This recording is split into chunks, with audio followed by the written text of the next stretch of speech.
the county have been landing in those blue areas. And we had set out, 5 years ago, we set out a goal of 80%. So we've been exceeding that. And then to get, yeah, you can go to the next slide. To get more to the 90%, a couple pieces here. I'm sorry, this is, so we're trying to figure out, how much more renewable energy generation do we need in Chittenden County? At the big picture, about 50% of our energies we're exporting, right? So we're Hydro-Quebec and that, which kind of left us with, okay, how do we get to the other 50%, and most of that being renewable? And so we did a lot of mapping with the towns. I'm sure we were talking to at least your planning commission, maybe your conservation commission, about what resources does Charlotte want to protect. We want to make sure our mapping is consistent with that in terms of where, like particularly solar panels should not be going. And so we spent time on that, and really to confirm that there is enough, I'll say developable, with some quotes around it, but at least land available for solar panel, particularly, that's the most land consumptive one, and did get to the place where there is enough land. The other part is also the transportation and heating sectors, really converting from fossil fuels, so off of oil, gas, propane, to electricity, if we're going to have 90% renewable. So, and I'm going to keep saying that. If we're going to have 90% renewable, that means we're not using fossil fuels, which means we're converting to electricity. If I can read the small print there, I think it's 89% of passenger cars would have to convert to electric cars. Again, this is 32 years from now, so not tomorrow, but over the next 30 or so years. Where are we going to get all the electricity from? These solar panels that Solar panels? What do you do at night? You'd need to give me a little bit more detail about that question. Solar panels don't work at night. No. Yeah, so I think part of that whole, thanks. Part of that whole, and this is what I'm gathering from talking to the utilities, is it's not just the generation during the day, but also how do you store it.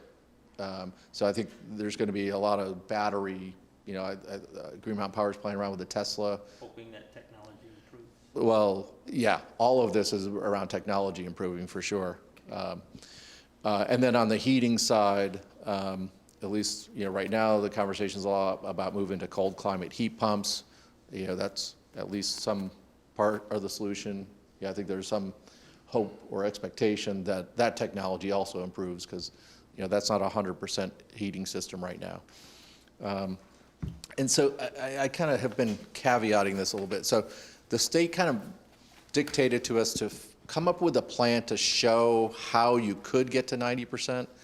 And I'm using those words deliberately. So the plan doesn't say that anybody needs to do any of these things. This is just, if we're going to get to 90%, these are the things that would have to happen. So there's a lot of discussion in the plan about the market and demand, and what would it take for people to want to convert from their oil heat to heat pumps, or to buy an electric car. Those are market forces that need to be dealt with. We're not going to do it at the Regional Planning Commission. You're not going to do it as a town. Those are maybe state issues, but also it's a lot of the private sector market. What's the cost difference right now between your regular fossil fuel heating and the heat pump? On the lower right, you can see $27.41 per the BTU versus so the heat pump is less expensive. It's $17.58 per BTU. Now I think that's just the usage. I'm not sure if it deals with the capital cost up front. Well, that's what I'm wondering. I mean, I can buy a furnace for $2,000. How much does it cost me to put in a heat pump? That I don't know the answer to off the top of my head. Depends on your furnace. And if you have an air handler. Yeah. Well, I mean, total expense, if I take a house, take out the oil furnace, And you probably wouldn't do that. I put in a heat pump. Just humor me for a second here. and I put in this heat pump, what would be the expense? In my house, it's $2,500. I take out the air conditioning core and I put in a heat pump core, and now instead of just air conditioning, it does heating and air conditioning. Because you already have And they forced hot make- air. Well, ductwork. I have forced air for the ventilation, not for heating, it's hydronic, but you have to have, when you have a tight house, and you have to have moving air. So it has gotten to the point where some furnaces, it's almost modular. You pull this thing out and put that one in. So like I said, it depends. What you have. If you have baseboard with If you have to- water, then it's gonna be a more expensive retrofit to put in a If you're, heat if pump. you're starting from scratch, you can put one of those units on the wall. Those go about $5,000 installed for, well, I don't know, I just put one in a house. But then people are gonna run the air conditioner in the summer, so you're saving electricity, but you're gonna have more load because you're running the heat pump as an air conditioner. And to my understanding, right now, the heat pumps are just supplemental. You still have to have some backup heating system. They have some limitations when it gets real cold.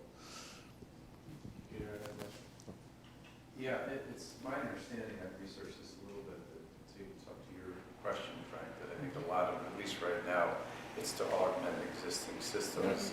Heat pumps, I think, are designed primarily to work well in a space like this that's open because it's forced hot air. So if you have an existing house and you have lots of small rooms and heat pumps, you need more heat pumps because they're partitioned off as opposed to having really large open space. And you'll see, and I'm going to kind of say back again, and this is all dependent on the market, and some of the utilities are now starting to provide some incentives to do it, but, I think we're in the early stages of seeing this conversion. On the next slide just shows, when we put this out over the fall, we got about 40 comments from 20 people. I think one of the big questions is, we obviously have a lot of natural gas service in Chittenden County. What happens to that? That is really kind of a good question. So, had some interesting conversations with Vermont Gas, because to get to 90% renewable really means Vermont Gas is not providing most of the heat energy in Chittenden County. So that's a big deal. That's a big deal for all of us that are on Vermont Gas, certainly for Vermont Gas as a company. How might that really evolve? Maybe we're not at 90% renewable in Chittenden County. Or they adjust the goals at some point. So who knows, but that certainly is one of the big dynamics. The last bullet also is, how well is the energy code enforced? Is it consistently enforced? Right now, projects that go through Act 250 have to meet a higher energy code standard, which seems like kind of a disincentive for bigger projects or things. So there's definitely a lot of issues around this. So I'm not going to pretend to have solved all of them, but I think this is kind of indicating the kinds of things that would have to happen to get to the 90%. So to move off energy and, oh, sorry? Oh, No, I'm going to wait till he finishes. oh, Are we, all right. so I see a map right next to this section in our pamphlet. Are we there yet? That was in the handout, that was. Oh, I don't, that's something Dean did that I haven't seen. So. Oh, okay. State and local. Oh, there was development on the third page, had the natural resource map. Yeah. Yep. So it's just a little vague in the Yes. legend, the state known constraints and the local known constraints. What type of constraints are those? Are those Natural regulatory? resource. Natural resource constraints. Yep. As far as like not a good place for solar? Exactly. Not a good place for wind? Well, and actually much more general than that. So the guidance is really, where would you not allow any development? So it would be the same place you wouldn't allow a single-family home. So and that's, we kind of spent a lot of time going back and forth with all the towns on that, like which resources are you protecting locally? And we've brought those into this map. So the state known ones are things that, wetlands. Yep. Things Well, that not A and file, I R. can see Right. right there in the map, yeah. Yeah. Oh, yeah. And then the local known and possible would be the research CCRPC did on land use regs? in towns? Well, and really, the information we got from municipalities and some that we were aware of what resources you were protecting locally. Okay, got it. Yeah. Thanks. Yeah, and so you'll see some variations as you look, town to town. Some have more and some have less. Yeah, I was wondering why Westford is, a ton of local known. Yeah. Is that all conservation? Yeah, they have a lot of land area in water resource protection areas, more than most towns. Right, got it. Thanks. Yep. Yeah, thanks for picking up on that. And so that is, I think this is one significant change to our plan is this is a much more detailed map of natural resources than we've had in the plan before.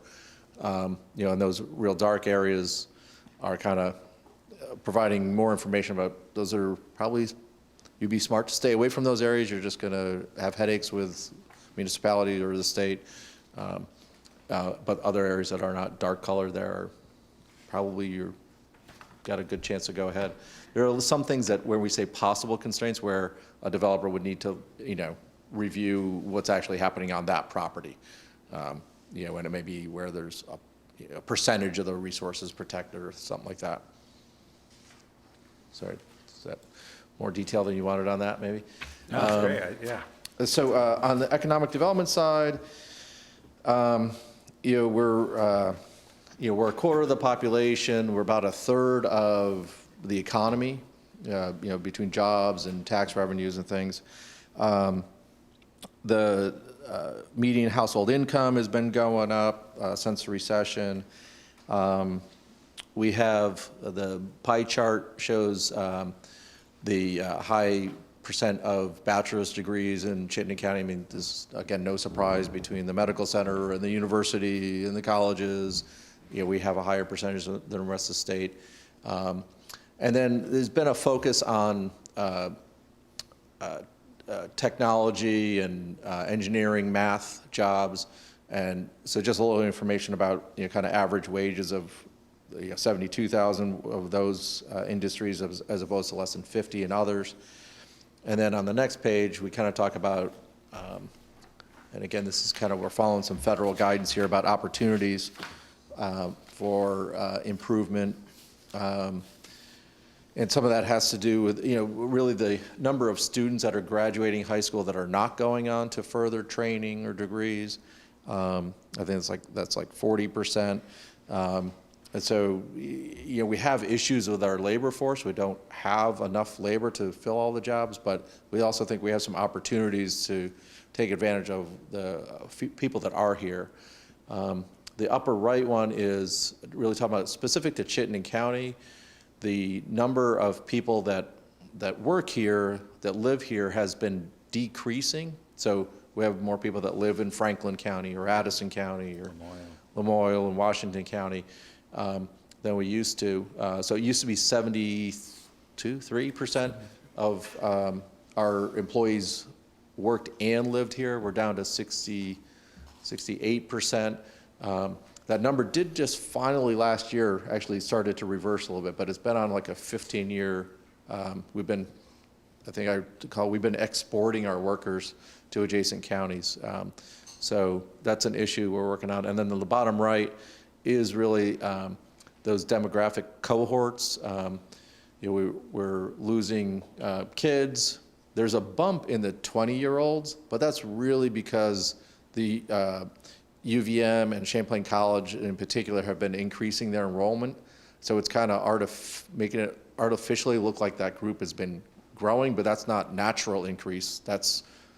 We're importing more students who then in the next age group at 30, disappear. And so, and of course we're getting older. So the biggest growth has been in the age group over 60. So there's just kind of some issues. And then on the next page, again, comments and how many people we got comments from, focus on industrial land and really kind of manufacturing as a business, broadband, looking at smart growth as an economic development strategy, which I think we do. Are we doing enough to support freight rail? We probably won't talk about that anymore here. Sorry. Not funny, not funny.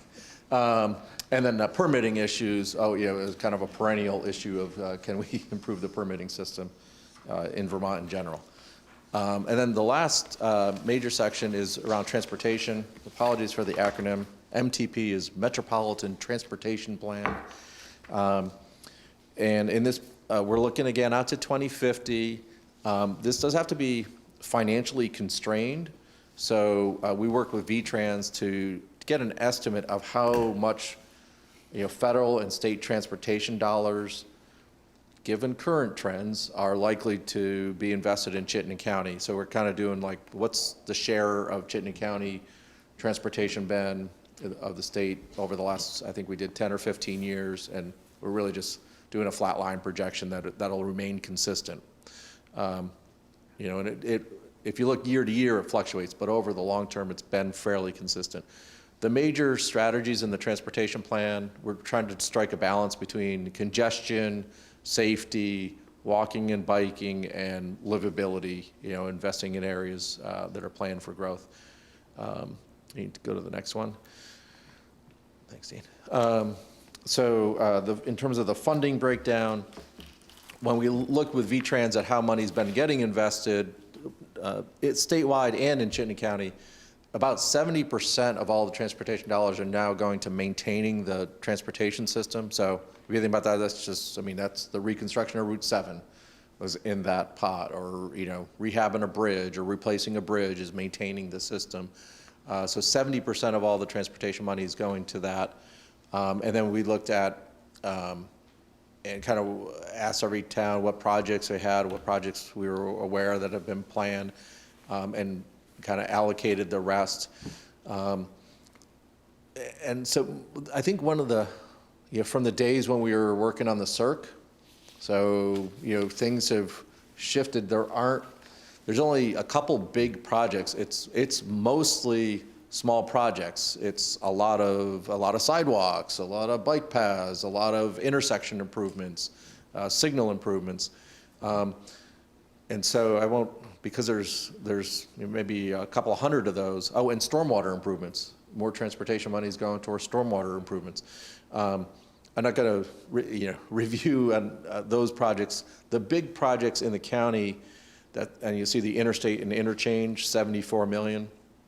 That's been getting some attention because we kind of look at we grouped projects by timing a little bit, kind of short term to like 2025, 2025 to 2035, medium term, and then long term after 2035.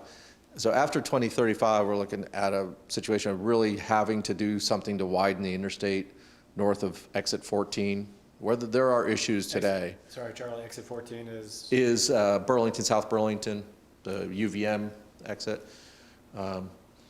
and Route 2. And it's the bridge over the Winooski where there are backups and if somebody does something stupid and at a time of day. So between Burlington and Winooski. Yep. Right. Yep, exactly. And the other big project that we think will have some benefit is some sort of interchange improvement between, north or south of there or exit 14.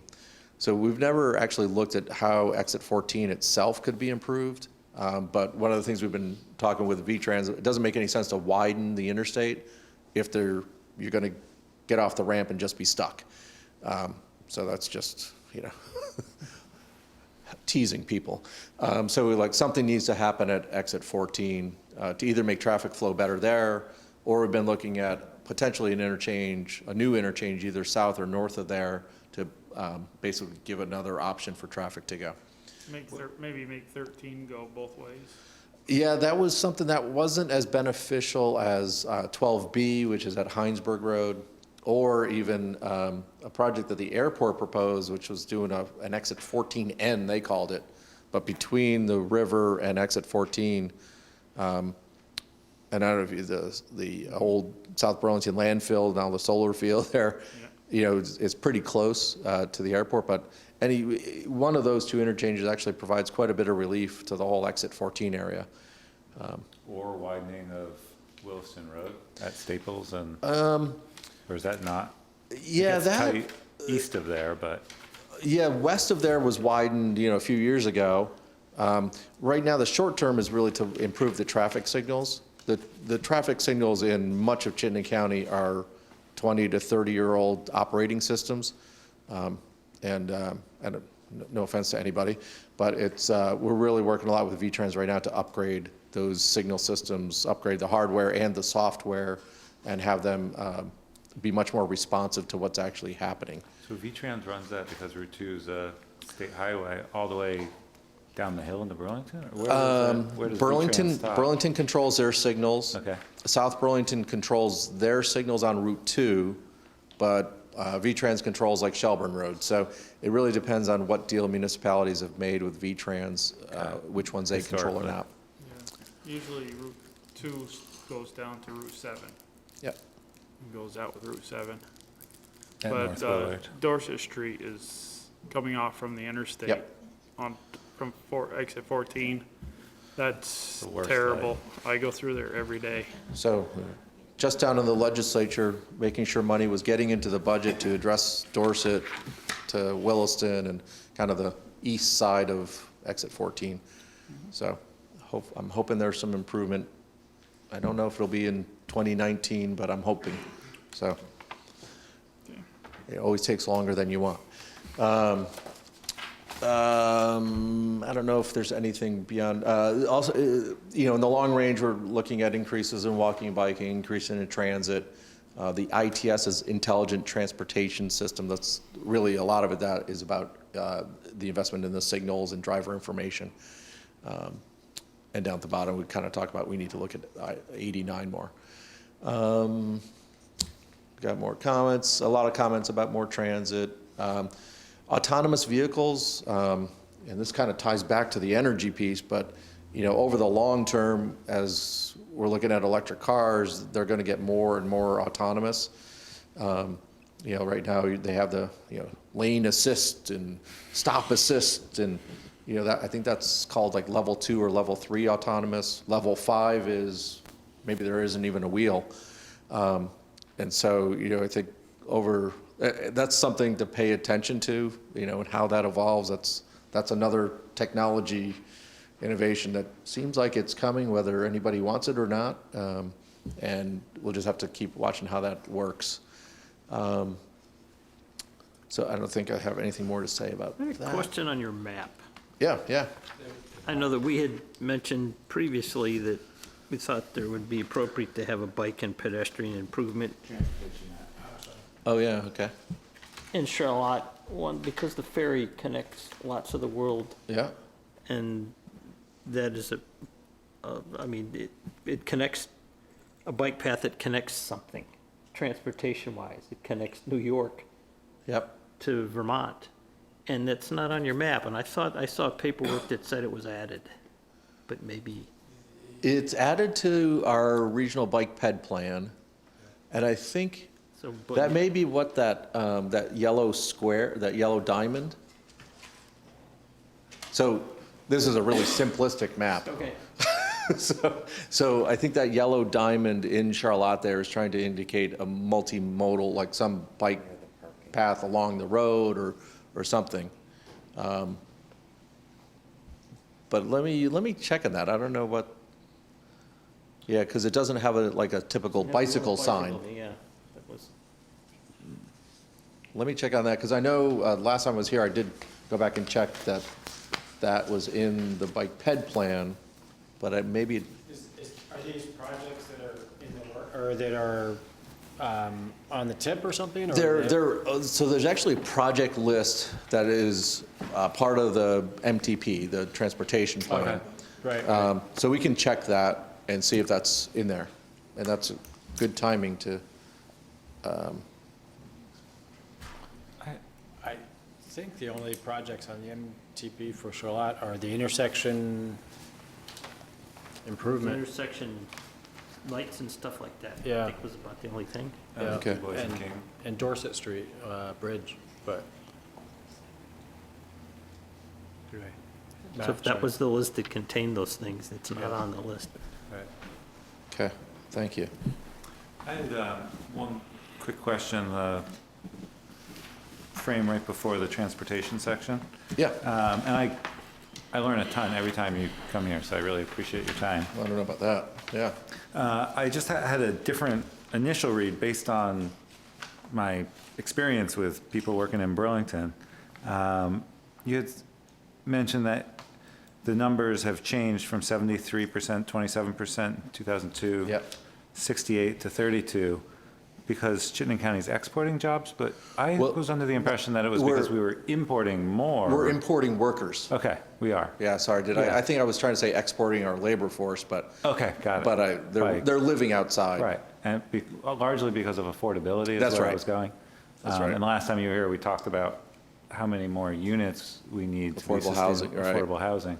And this is that representation. Yeah, I think it's still indicating, yeah, that we still have a major housing, kind of shortage or issues in Chittenden County that still needs work, for sure. Which increases fossil fuel consumption on the roads. If I mean, people it have to live compounds far the- away. Yeah, compounds the Absolutely. renewable energy goals. And that's why, you kind of, these pieces all kind of like start to fit together, and, the transportation system works better.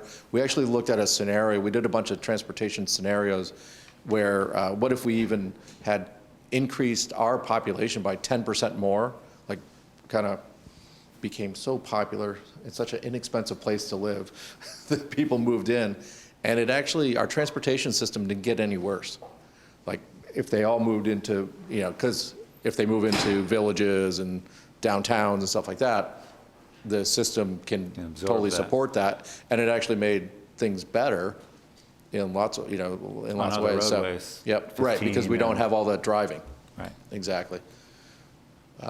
So at the end, and sorry, not all the way at the end. How far down? The top 10 actions. So I think I mentioned at the beginning that, the state has said for all town and regional plans, focus more on implementation.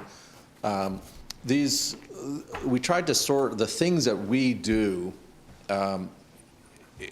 into a top 10 actions. So number one was kind of the land use one, which we think of as helping towns with your plans and bylaws. The transportation work that we do is the second one. The housing development that we were just talking about is number 3. The energy planning assistance is number 4. The clean water, Lake Champlain, TMDL is number 5. Emergency management assistance is number 6, and that, I think Lee works with your folks on the local emergency operations plan and things like that. The number 7 is more population health. I don't think we really have talked with towns a lot about that before, but it's something, we're working more with the health department and the medical center. I don't know what that might turn into. The autonomous vehicles, monitoring our scorecard, which is a bunch of indicators, in number 9, and then the number 10 is the workforce development, which, we really have more of a supporting role than active. So welcome any comments certainly on, if there's other things we should be focused on helping with that aren't there, or something that is there that we shouldn't be doing.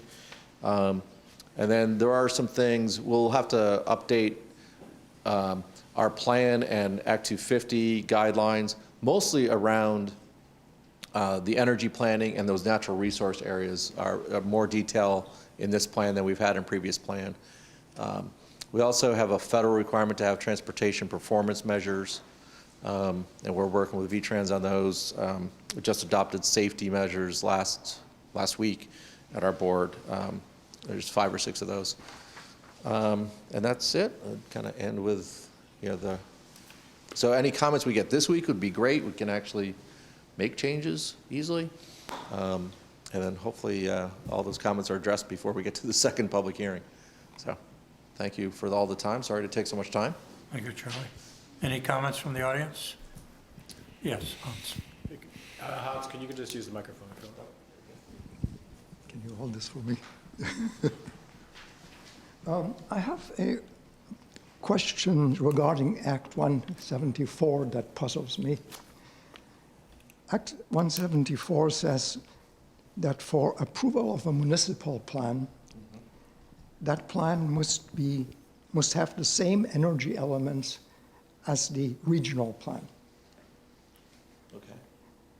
And on the face of it, it seems that in the ECOS proposal, the municipal plans are always different from the regional plans. Because for the regional plan, you calculate the required amounts of renewable energy by using some funny combination of population and area. Oh, yeah, this is the state formula. Yep. Never Thank mind you. about that. And I'm not at this moment going to criticize that. Thank you. But I see that for the municipal plan, you don't use that combination of population and area. Instead, you use a combination of population and current energy use, which makes the municipal plan automatically different from the regional plan and would therefore seem that this is in violation of Act 174. Have you consulted with your legal counsel to check out that what you're doing is legally correct? No. Good. I assumed you hadn't checked. Would you please check into that and let us know? Yeah, and I will tell you, most of that guidance has been coming from the State Public Service Department, so. Has we'll this have that- Public Service Department consulted their legal gotcha. counsel? Second place, I have a mathematical objection to the way the allocations are calculated, both at the state, at the municipal level and at the regional level, because in calculating the allocations of renewable energy that are required, the staff of the ECOS plan takes the average of the percentage of population and the percentage of area that is available for installing solar panels. To me, this is totally nonsensical because, of course, you want the required renewable energy to go in proportion to the population. That's perfectly sensible. When there are a lot of people, you expect them to contribute a lot of renewable energy. And you also want the allocation to be proportional to the area, because if there's a lot of area available, you want to install solar installation that's in that area. But you don't get that result by taking a sum of percentage of population and percentage of area, because if a particular municipality has no area for the installation of renewables, then it can't install them no matter how big its population is. And you have run into exactly this problem in the case of Essex and Essex Junction and South Burlington, where the area that is available is so small that these municipalities cannot meet the goals you are imposing on them. And your answer to this in the ECOS document is, well, let them install windmills. This is totally absurd. In the Champlain Valley, wind is weak everywhere. And to install windmills to supply the enormous amounts of energy that are needed for the industrial installations in Essex would require such a large number of windmills operating at minimum efficiency that it would become totally cost prohibitive. And it is a totally absurd idea that you would even consider the possibility of wind energy making any contribution anywhere in Chittenden. We have some windmills here in Charlotte. Charlie Prout is a famous case in which I was involved at one time. David Peak, is it? Architect, is another case.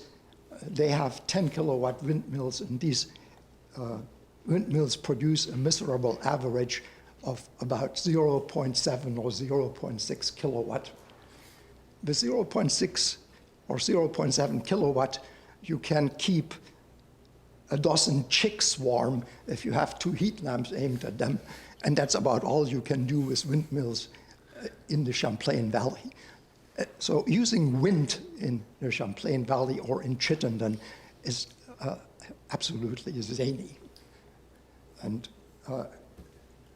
that you should give such an answer to the real concerns of the people in Essex is a very dangerous thing, because the global foundry will not be pleased if you tell them to go get their energy from windmills. And you put those areas at grave risk of having global foundry move to China, which is probably something they would like to do anyhow.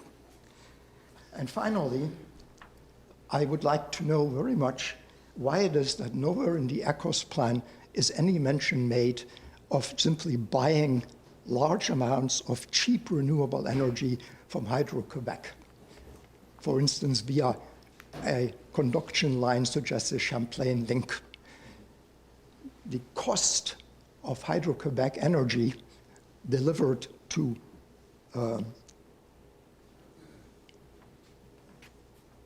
our electric company is about 5 cents or 6 cents per kilowatt hour. The cost of renewable photovoltaic energy is about 3 times as much, and it is absurd that our energy company, our electric energy company, is buying renewable photovoltaic energy when they could have Hydro-Quebec energy at a much lower cost. And I will tell you why it is that Mary Powers at Green Mountain Power is buying this expensive photovoltaic energy. Her company is owned by Gas Metro of Quebec. Hydro-Quebec is a competitor of Gas Metro, and so of course she has received instructions from Gas Metro: don't buy your energy from Hydro-Quebec and don't promote the installation of power lines that bring in Hydro-Quebec energy. And you should give some thought to that and consider that she is clearly in a serious conflict of interest, and we should keep that in mind when we deal with our electric energy company. I could say some more things, but I don't want to take up everybody else's time, so I'll stop here. The only thing I'm going to say in response is please keep in mind that this is not the plan of what should happen. We were tasked by the legislature to try to paint a scenario of how you could, not how you should, but how could you get to 90% renewable by 2050. So I agree with many of the things you said in terms of the challenges. And so there's some weaknesses because of that. And certainly in Chittenden County and the Northeast Kingdom, you have the opposite ends of the spectrum, right? They have lots of land, not a lot of demand. They can generate way more. We're at the other end of the spectrum. We have way more demand than we could really satisfy locally in terms of energy generation here. And so your answer may be right. We may end up buying a lot more Hydro-Quebec energy. So this is not, so I don't want, but I think the important point I want to say is this is not the plan of what towns should do. This was the task that we got asked to do by the legislature, was to just paint a scenario of how could you get there, and then review. Maybe it would be very helpful if at the beginning of each of your talks you say that this is not what we should do. Yeah, I tried to say that a couple times. I think it just passed me by. Yeah, sorry. I don't really understand that. I mean, we can do many things, but shouldn't we be looking at what we should do? Yeah, so there's parts of it, I think, in terms of the policies that are articulated here in terms of like weatherization, increasing renewable energy generation, the conversion to electric, those are things we should do. But the actual numbers that you were getting to about how much renewable energy can be generated, I don't have confidence, how does Essex produce enough renewable energy to support global foundries? I don't think they probably do. And so there's definitely conflicts in here, some of which you pointed out. So thank you for those. Thank you. Anything else? Okay. Thank you, Charlie. Interesting feedback. Yeah, no, thank you. A physics professor here. Yeah, I think I've seen some emails. You have some more. I appreciate it. Thank you. Are there any public comments to be made? Why don't we hold off on select board updates? Vermont State Police has been waiting. Gentlemen, tell us who you are and remind us for the minutes and. Sure. Matt?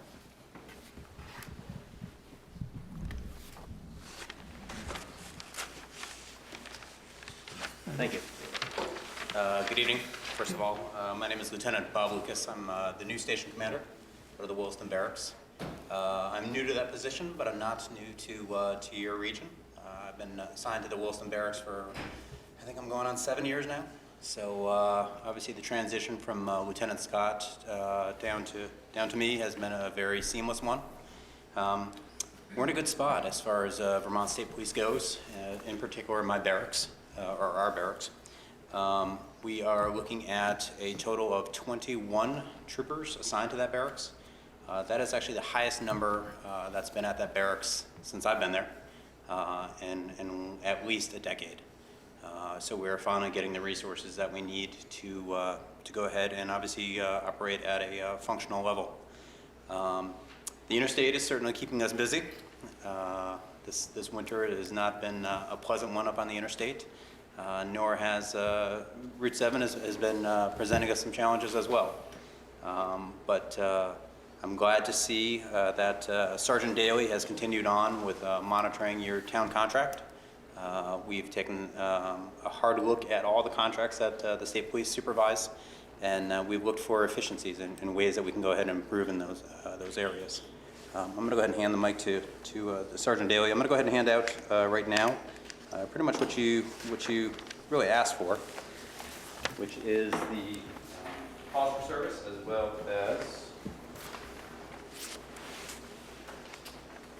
as your traffic data for the last year or so.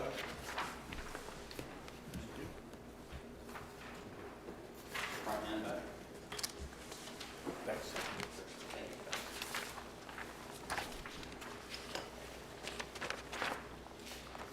So really, if you just want to take a look at the front page, the front page is labeled Vermont State Police Law Total Incident Reports. In looking at the total for last year, you had 382 calls for service. As you can see, there is somewhat of a breakdown in those calls, starting out with 17 911 hangups. Traffic accidents caused with damage, that's over $3,000 worth of damage. That's at 29. You had roughly 52 alarms. Directed patrols are obviously, those are self-initiated by the troopers themselves. That obviously is just saying that we are punching a case to go ahead and note that we are in your town. And obviously just lets us know really how much time we actually are spending in your area. Can I ask you a question? Certainly, sir. So we have a contract, which is, I believe, 8.5 hours a week, and you being the state police, you have an overall duty. What's that mean to us as you go through this? How many hours should we be expecting from the overall, say, Vermont responsibility as well as the Charlotte responsibility? Sure. Well, obviously, Sergeant Daly can go ahead and speak to the specifics on the contract and obviously how those are working out for you. I can tell you that, obviously, in fact, literally just tonight when I was coming down here, our troopers were actually sitting across the street and obviously monitoring traffic for you. As far as calls for proactive work, so to speak, I think I don't have the numbers from last year, but That's really where that 44 comes into play. You know, obviously, like I said before that, there really was no tracking mechanism to go ahead and track just how much time we're actually spending in there. As far as an actual breakdown, I don't have those numbers in front of me, but those are certainly numbers I can actually go ahead and pull from having that case, a directed patrol case punched, because obviously they start with a time that they start the directed patrol, and then they also finish off, or they clear from the area. So obviously that's noted in that case. But as far as a hard number, unfortunately, I can't give that to you at this point. I can tell you that Charlotte has been made a priority for my troopers by me, because obviously for the longest time, unfortunately, you guys were neglected. You guys are obviously on the outer edges of our area, but we recognize the importance of this community. You guys have one of the, not the largest, but obviously 382 calls for service is on the higher spectrum of what we deal with in our Chittenden County areas. Obviously, you also you have a higher population density, which can be attributed to those. You also have a higher traffic flow through this area, which obviously attributes to some of these calls for service. So once, you know, I can tell you that when Lieutenant Scott had the helm, like I said, he made Charlotte a priority for the state police to make sure to get down here at least on a nightly basis. I can tell you that. Motor vehicle complaints, obviously we're looking at roughly 48, and that's really all encompassing. That can be an erratic operator, that could be a report from down south or up north saying that there's an erratic operator going on or driving. Suspicious person or circumstances, you're looking at roughly 38. And again, that's kind of a catch-all. You know, if it doesn't fit into one of the other categories, obviously we're addressing it as a suspicious person or circumstance. Lastly, I'll just go to note that we did 16 welfare and suicide checks. Obviously, we don't necessarily want to go ahead and encourage. You know, we don't like necessarily doing those, but obviously, when we're called, obviously we will go ahead and respond to those. On the back of that sheet, you'll see your totals. On the top left side, you'll see citations for 393. Those are actually motor vehicle traffic tickets or tickets associated with that. To the right, you'll actually see the breakdown of those stops.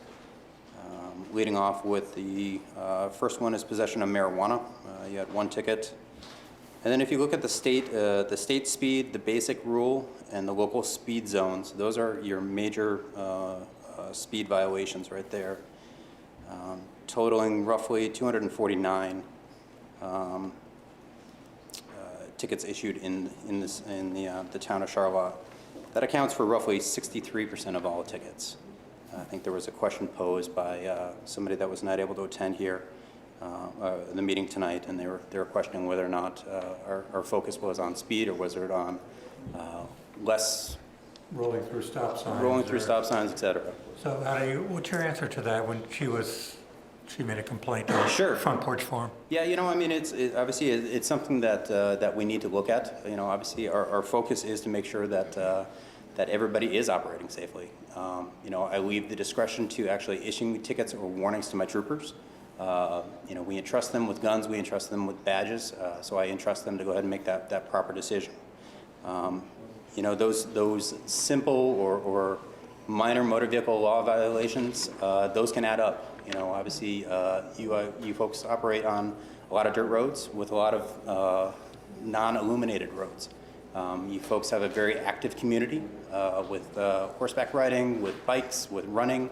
And obviously people, you know, blowing through a stop sign or rolling through a stop sign may not necessarily see some of those people obviously doing those activities. So that's really just one thought off the top of my head. You know, when somebody says, does the state police really need to go ahead and enforce those minor motor vehicle laws? Those laws can obviously add up to bigger things. You know, if we're just rolling through a stop sign, we may just roll through a red light. You know, obviously, if we're taking the liberty of, you know, going 3 or 4 miles over the speed limit, we may, you know, on a clear day, we may bump it up to 10 to 12. So that, that's potentially, obviously leading to bigger and more serious problems. I mean, it seems to me, safe driving are the details, whether it's blinkers, rolling through stop signs, or speeding. It's all part of safe driving, I would think. Correct. Absolutely. And like I said, obviously, it's left up to the discretion of the trooper. If you, and I can tell you from personal experience, I don't write that many rolling through stop sign or streetlight tickets, and I think I would be probably speaking for a vast number of troopers. You need to really do something egregious and obviously blatant to really warrant that level of receiving a ticket or at least a warning. The other question posed was the concentration as far as where our motor vehicle stops are originating. As you can see, under local speed zones, we had roughly 206. Actually, we had 206 tickets total issued, and 143 of those originated either on Greenbush or adjacent to Greenbush. 44 were actually issued on Heinsberg Road. And I think third was Mount Philo Road. We addressed several, or probably at least seven tickets there. State speed zone, you can see that one was issued on Greenbush, 4 on Mount Philo, and 5 on Route 7. Stop signs, again, we're looking at 13. 6 of those were at the intersection of Ferry Road and Greenbush. Obviously, that's a well-known intersection for obviously everybody that lives in this area. Portable electronic devices, that's obviously using cell phones. Most of those originated on Route 7. State Police did several active details to include staffing people in construction zones and identifying people that were actually using cell phones. So roughly half of those came from witnessing, obviously, of the use of cell phones on Route 7. 37 vehicles not being inspected. That was another question that was posed to us is, what is the grace period on that? Obviously, again, that's really left up to the discretion of the trooper. Obviously there is statutes around that. But again, that vehicle not being inspected also leads to potential defective tires or not having the proper tires on there or the proper tire tread. So that potentially could lead to accidents. That could lead to breaking sway bars. I know on these dirt roads, they tend to eat through front suspension parts, and obviously we want to make sure that all the vehicles operating on the roadway are in well operating order. No registrations, we're looking at roughly 11 vehicles were stopped for that. And then no proof, we'll finish out with no proof of insurance at a total of 3. Any questions on that information? I think you should stay right there at that Greenbush Road, Mount Philo, Heinsberg. Well, that was, Continue and that that. was exactly, and I'm sorry I don't have that email in front of me, but again, we want to go ahead and address not only what we've done, but obviously what we're planning to do. Obviously we're infiltrating that area. 143 stops out of the 249 issued. That's a lot. And Heinsberg is a very good one. But then you'll eventually have to move over to that O'Neill Road, or what's the other road that brings you to CVO? Carpenter Road? Carpenter Road. Dorset Street. Yeah, dirt road there, I hear. And then I just heard the other day that Route 7 is through here is quite a raceway. Yeah, so our night I'm hearing shift that. troopers are really targeting that area. I should say also our day shift troopers, we're trying to get out here a little bit more during commuter hours. Obviously we're utilizing your contract time, primarily on the secondary roads, because that's where we feel that you guys need to go ahead and have that presence. Unfortunately, with that, with patrolling, some of the back roads, you get that immeasurable benefit. How many how many motor vehicles accidents did we avoid by being out there, or how many burglaries did we stop by being out and actively patrolling those areas. So unfortunately, those are the measurable costs, and obviously, it's one of those acceptable things for us. In looking at warnings, the warnings are on the left side, bottom corner. You're looking at 235 warnings issued, and there was a total of 257 violations. So with warnings, you can actually issue more than one violation on a specific on a piece of paper. That's why there's a bit of a discrepancy there. Okay. Other questions? So I understand about the secondary roads, but like Carpenter Road and how the high school kids will take that back dirt road.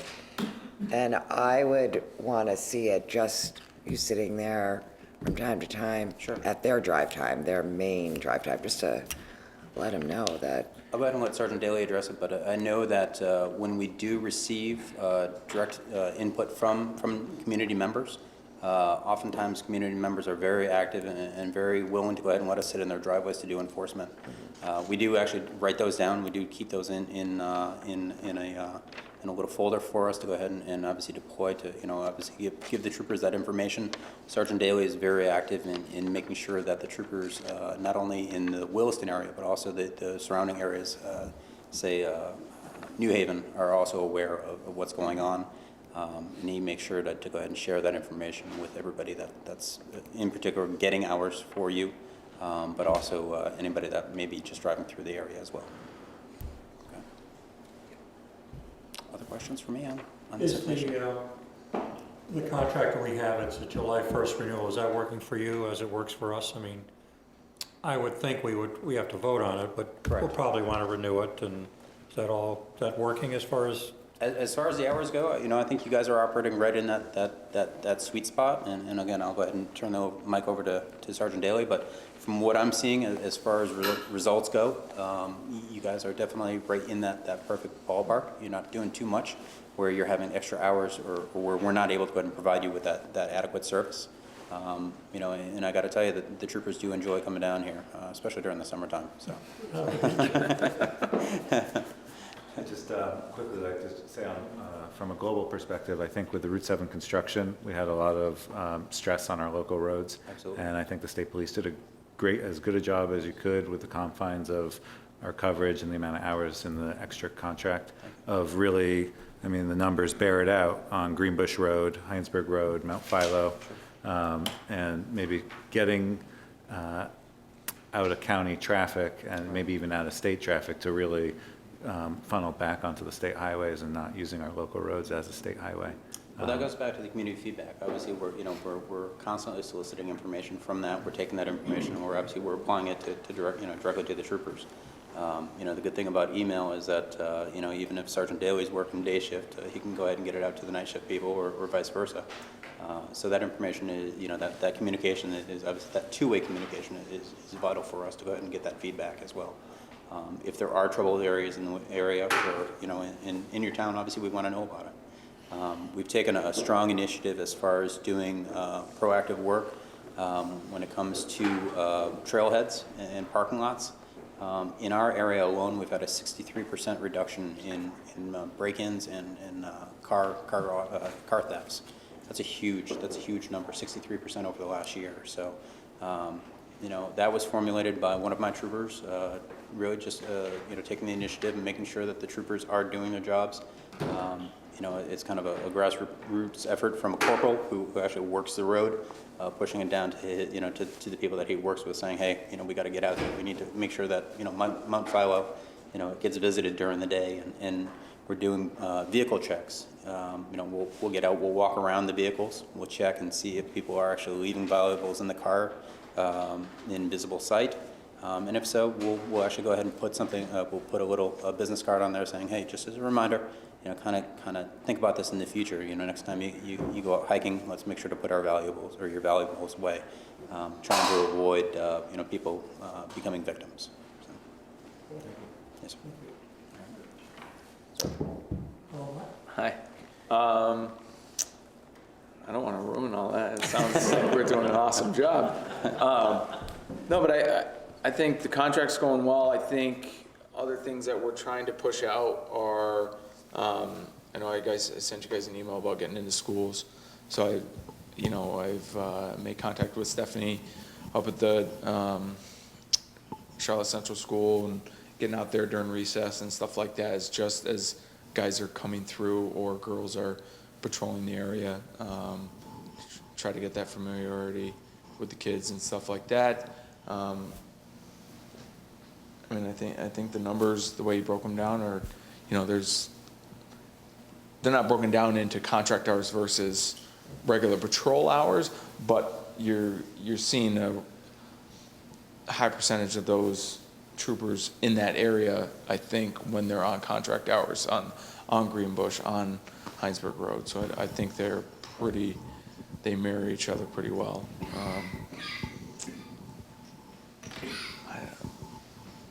I don't know. The contract I seen has been going well. Guys like doing it. And Yeah, I think the contract's been going very well. When I first learned from Officer Katz, Ben Katz, that you guys are monitoring Front Porch Forum, that was my first indication of the type and quality of community policing that you're doing, and it's been incredibly responsive. When something flares up, usually in the late spring, early summer, it's juniors and seniors, fresh licenses, getting senioritis, they're driving fast on Heinsberg Road, and those summer hours, we like to see if more contract hours can be fulfilled and kind of maybe save up some of those winter hours so that that's possible if the overtime willingness is there. And then, as far as the safety checks, there have been flare-ups at the state park, and, they get resolved pretty quickly. even with burglaries, I think especially Williston does a pretty good job of, you'll see probably a string 1, 2, 3, and then those tend to go away because of, the things that they're doing at the barracks, of really talking to people and getting down here. There was, I know, Mark Magnet had a suspicious car there over near Mount Philo a few days ago. It was kind of a weird situation. Citizen took a picture of the license plate. We were able to get it. We made contact with them. Had nothing. They weren't trying to burglarize the place. But it was unfounded. So we were able to wipe that off the map and stuff like that. But I think that's a good benefit of the Wilson Barracks, is they do a really good job at doing those now.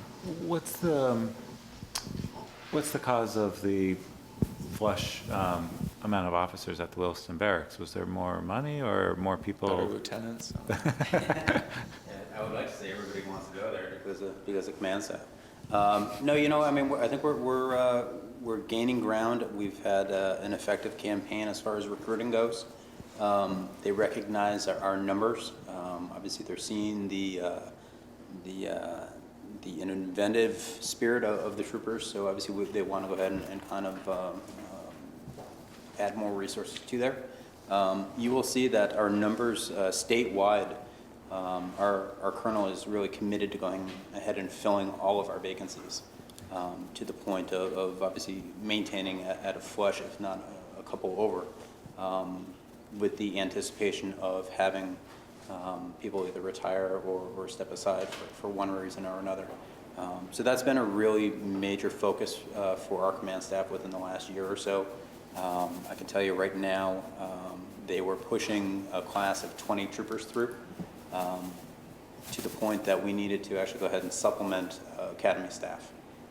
That was kind of the agreement that the colonel made, that if we're able to go ahead and foster a class of 20, would you accept them?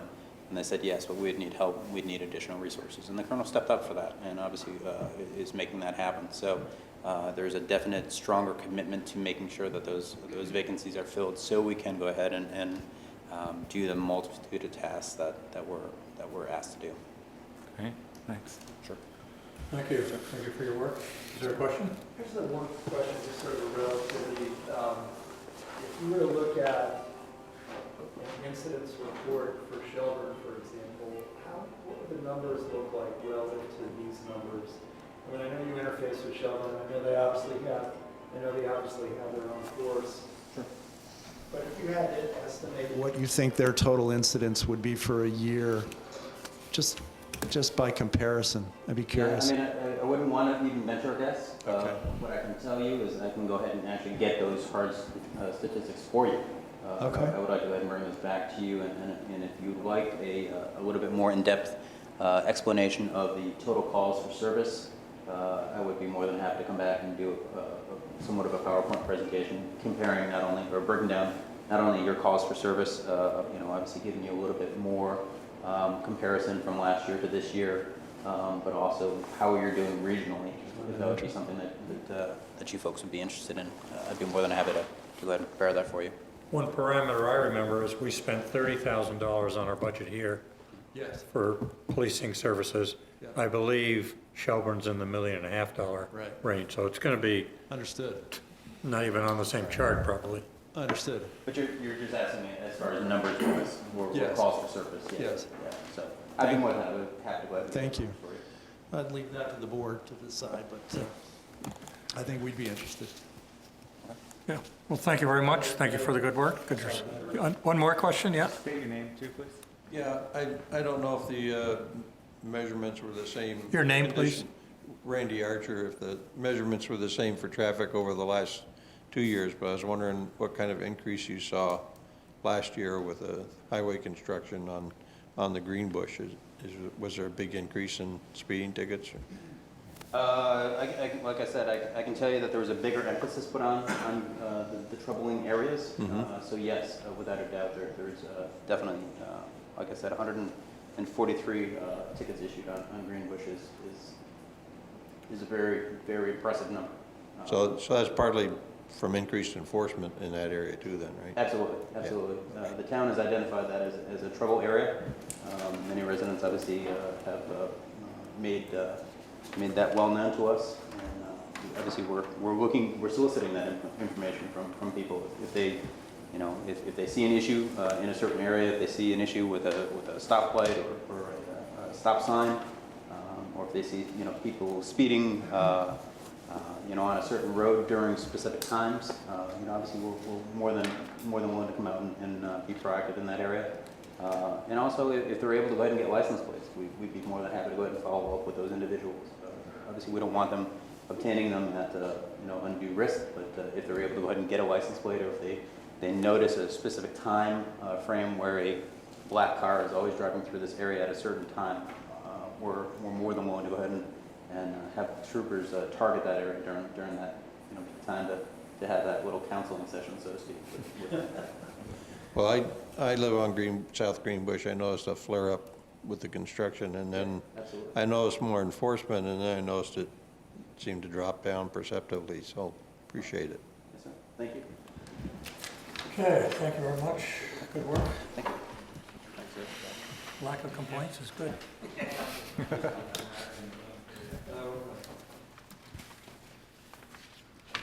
Fire department. Sure.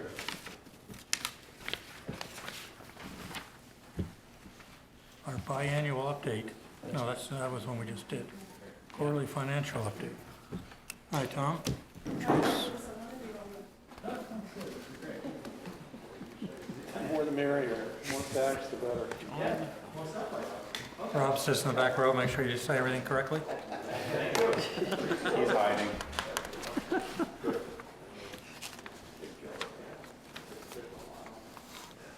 So you want to make some comments, how you feel we're doing for the, this would be the second quarter then, right? Half year?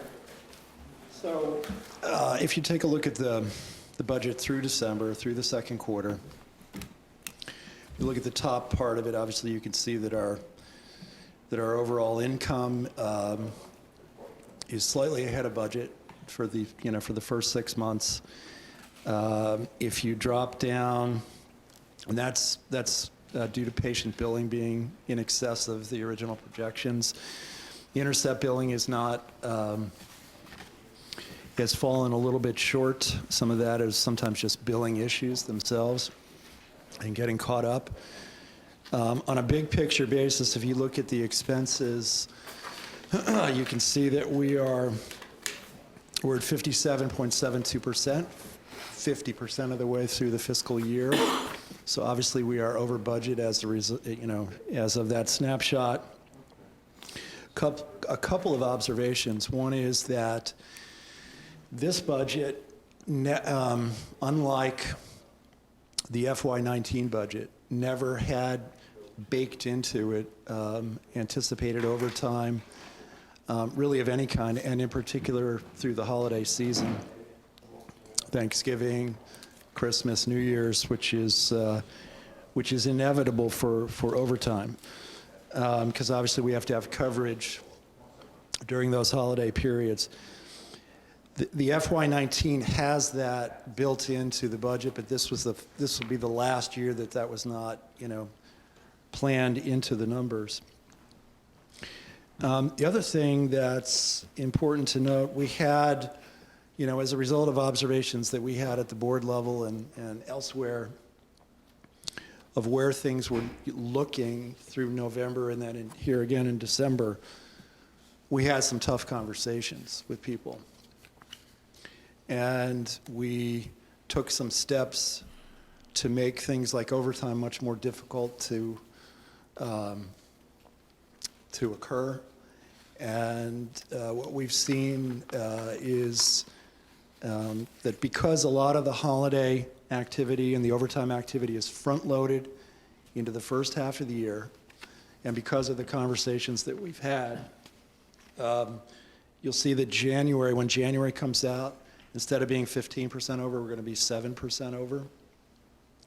And just freshly as a matter of fact, over the weekend, looking at February's numbers, we're now only about 3% over, 3.5% over. So the trend line is going in the direction, that we want to see. So. Are equipment expenses seasonal? You're way over on equipment. Is that a seasonal thing that'll straighten itself out a bit, or? Mine is that fire or rescue? Yeah. So if you give us the 5-digit number in advance. It's on the, 10, it's on the summary sheet that you're talking from. Okay. So that's Number a 10. roll-up. Huh? That's a roll-up combining both fire and rescue. Right, if you look at the detailed budget, for example, line 53002, rescue equipment, and rescue equipment replacement, rescue equipment maintenance, there were a number of items that we determined we absolutely had to have in terms of maintenance. New sort of state mandates, if you will, that were implemented that we had to comply with. So there are some of the excesses are in some of the smaller line items, but obviously do add up. But I think the important point to keep in mind is that we're definitely trending in the right direction as we go along here. So might I just add to that in the rescue equipment maintenance line item? Yep. An annual maintenance agreement was signed that is just shy of $3,000 annually. That wasn't anticipated, and that's to cover the LifePak 15s. Those are the defibrillators. So that covers so that they'll ship one in if we need to send one out for service type of thing. But that was unanticipated, and that's sitting in that number as well. But it is in the FY19 budget. Right. Thank you.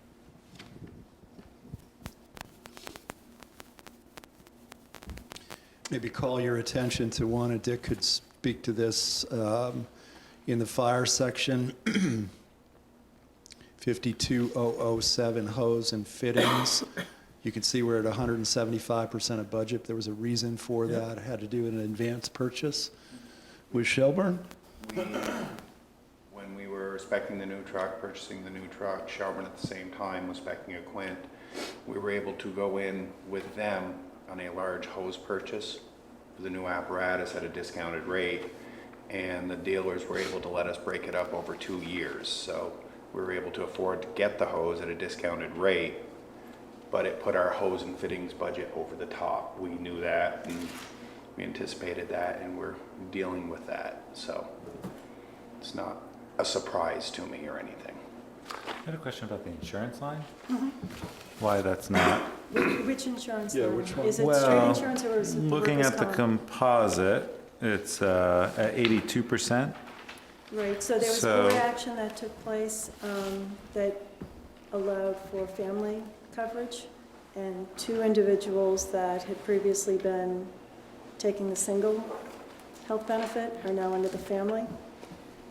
And there's a significant difference between those 2 premiums, between family and single. So- They do contribute back. So that's medical insurance, not Health insurance insurance. for, Well, it's not Correct. liability. or any other type of insurance. So line 53305, Yep, that is That's what you're rescue talking health about? insurance benefits. so that will likely double. Well, It's a linear cost. and that was why, if you remember when we were here discussing the FY19 budget, as a corporation, we took the step and moved from Blue Cross Blue Shield to MVP to sort of Cigna? save MVP. some of that as well, so. And so 52305 is also up 70% instead of 50%?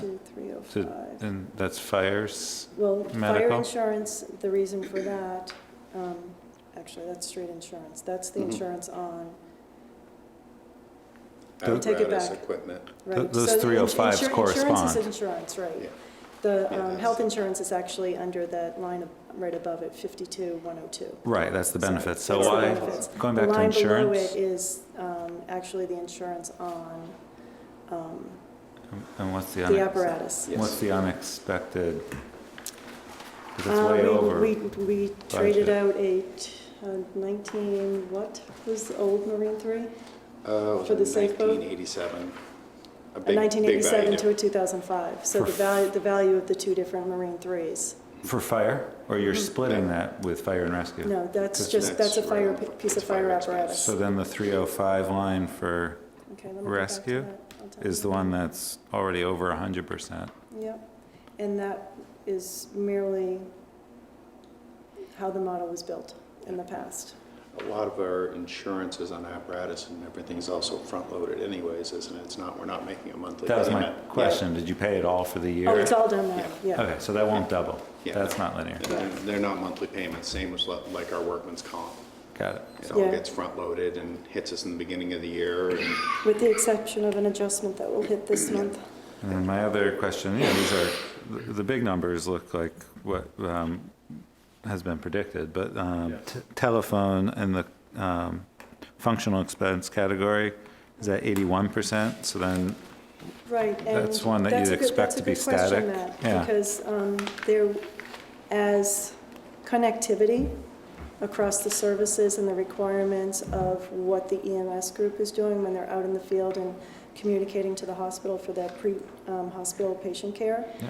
they have tablets. Yeah, they have iPads that they have to use to transmit the EKGs from. And from they the have field to the MiFis in hospital. there to make sure that That's the all part of it. EKG machines work and communicate that's- up. And that's in the telephone, because it's Vermont. data overages? Yeah, so it's, Verizon Wireless is who we use. So some of it is the monthly charge just for the tablet itself. Right. So that'd be a number that you'll look at in next Yep. year's budget to kind of rectify. What does the new pumper do? this spring at some point. Will it have any impact on outfitting or It should not. There is still some money built salaries into the and bumper wages? bond, there's still equipment we need. What do you mean, on salaries? Oh, just mean more people, newer, better? I'm just thinking, will the pumper impact your budget at all? Yeah, it's good. Not this year's at all. What you're gonna see impact down the road might be a slight increase on the insurance premiums, because we're replacing a 1980 with a new piece of apparatus.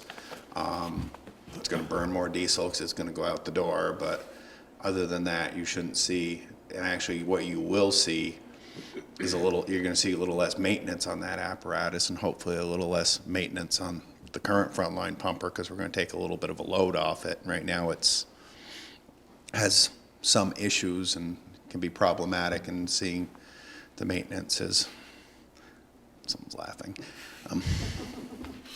the maintenance on that is sort of a nightmare. The new one will help on that. So I don't see a big increase because of a new apparatus. It actually would, for the first couple of years, it'll trend the other way. Same thing if the air packs are approved this spring. We don't have this, it wasn't built in this year's line item, but we had been spending $5,000 to $6,000 a year on maintenance on air packs. When the new ones come in, the only thing we'll be spending, I think, over the next 10 years, depending on the manufacturer, will be the annual fit tests of the people, because the warranties on these new air packs are so much better. So that would actually help us in the long run. So Matt, just to go back to some of the statements that you're pointing out as far as the discrepancy between what was budgeted and what the actuals are, I'll remind you that when we're creating the budget for the following year, we're 18, 20 months out. So the environment changes dramatically over that time period, from, what the per diem rates are as far as market rate, insurance premiums, things of that nature, not unlike some of the things that you folks deal with, but when you're dealing with apparatus, insurances on not only the apparatus, but for your employees, there's almost that ripple effect that in an ideal world, we wouldn't be that far out when we're budgeting and we wouldn't have those discrepancies. Well, and I understand the tension between budgeting for unknown cost increases and wanting to present as low a budget as possible. And that's just an interplay that happens with every organization, whether it's municipal, a nonprofit, or a for-profit. That's beholden to shareholders. I guess for me, looking at unpredictable costs such as overtime is one thing, but when it's a fixed cost like telephone bill, we expect those to be fixed costs. But hearing the explanation that you have a new service and you can't predict what the data charges are going to be, that's something. Yep. Right, so that's where, I look for resolution in the detail when we have our meetings, because I know there's a reason for it. I just would like to be able to tell someone when they ask me. Now, let me ask you a question. Would it be helpful if we partitioned that telephone bill out so that you actually saw the telephone service that we use as a corporation versus that which the two services use, as far as from a communication linkage? I don't think I need it, but what I think would be helpful is seeing that either like what you did with the healthcare is to go back and look at mobile device plans and look at one that might better fit your data needs now that you've rolled out the new tablet interface with the hospital, or just at next year's budget cycle adjusting it, looking at what this year's overage was so that it gets closer and closer to matching. Well, I guess the clarification is this: it's not so much overage charges, it's just more pieces of equipment. So more data links. So each piece of apparatus has a tablet. Most of them have a MiFi hotspot to make sure that they communicate. So they each, they have a cell phone number attached to the tablet. And as you know, so we do take advantage of the federal program. So we're getting very good rates as far as what we're being charged for each for each device every month. And Verizon's the only carrier that you can look at, or there are others? For coverage in this area, yes. That's what I was going to say. You got to think about the coverage. Yeah. So then you have no option there. Right. Patient information is going to transfer over the internet, so we need to have. So then that seems like it might actually be a relatively static number in the future. Yeah, to some extent. Like when we added two devices, we did look at how are we sharing those minutes or data across all of them, and we made adjustments as we went along. Right, and that's my understanding of plans is, looking at the appropriate amount of data to have in a plan so that you're not paying more if you go over that plan amount and just bumping up to the next plan. So we took a hard look at where we were in December. We like I said, we had some tough conversations. January looks much better. February looks better than that. And, we're going to keep a really sharp eye on it through the balance of the year. The only other thing I was going to add really quickly was that at the suggestion of Fritz, we had, we've begun the process of looking internally. This is in addition to what happens through the normal annual audit at a fraud assessment, kind of looking at the system of checks and balances with regards to purchasing and cash flows and so on. We've started that self-scoring. I think didn't you guys go? We did one here, yes. It's an interesting process. Kind of a circle of employees saying, Yeah. is there anything wrong here? Yeah, I mean, I thought it was an interesting but practical exercise, and we're going to have a discussion about it at the board level tomorrow night, just to kind of further it. But there's been some, we've done a first pass scoring, and we actually did very well, so we're pleased with that, so. I have a question. A, how do we pay for dispatch, or do we? And with this change that's upcoming, is that to be voted on? Does that have any impact on us? Yes. Oh, yes, we can. Okay, tell us, is it good, bad? What's the deal? We pay based on our call volume. We pay for burn permits everyone gets in town. Is that part of the phone bill? How do you? No, that is a dispatching line item. There is a dispatch line? If you go into the detail, it's 52307 and 53307. It's less than you might think. At least I was surprised when I looked at the number. For what the dispatchers give us, it's worth what we're paying for. Oh, there's dispatch, okay. Unfortunately, you're hearing a lot of hype on consolidated dispatch. Shelburne is a consolidated dispatch center. Already? Already. They dispatch 30-plus agencies. The people that are going to benefit out of this consolidated dispatch center is going to be the cities of Burlington, the cities of South Burlington, and the city of Colchester. And they're the big push behind it. If the consolidated dispatch center goes through, we're going to be on the very low end of the spectrum in Charlotte. And Shelburne's going to learn a lesson. It's actually going to cost them for dispatching, and they're going to lose their full-time person that's there at dispatch that does police admin and everything else. They've got one or two people that are pushing it up there and a lot of people that are pushing back. In Shelburne? In Shelburne. When we were surveyed out here, my response to it was we already have a consolidated dispatch center that works well. I know the dispatchers by name. They know my voice. They're not dealing with the city of Burlington. What's a typical call day in Burlington? 18, 20, 24. 24, and then 30 other agencies to boot. So. Now, I heard that it's only going to take 3 places in order to start this board. Well, it doesn't, hopefully, the one I'm hoping that doesn't sign up for it is just north of us, and they're a PSAP center, and they already have their consolidated dispatch center. From So Shelburne? the biggest thing that's going to affect us is what happens north of us on the vote. Right.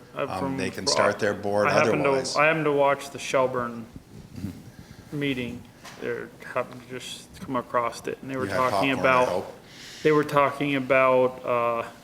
that if Burlington, South Burlington, and Colchester, which are the ones that are pushing it, if they decide they're going to go forward, they will be on this board, there'll be voters on this board.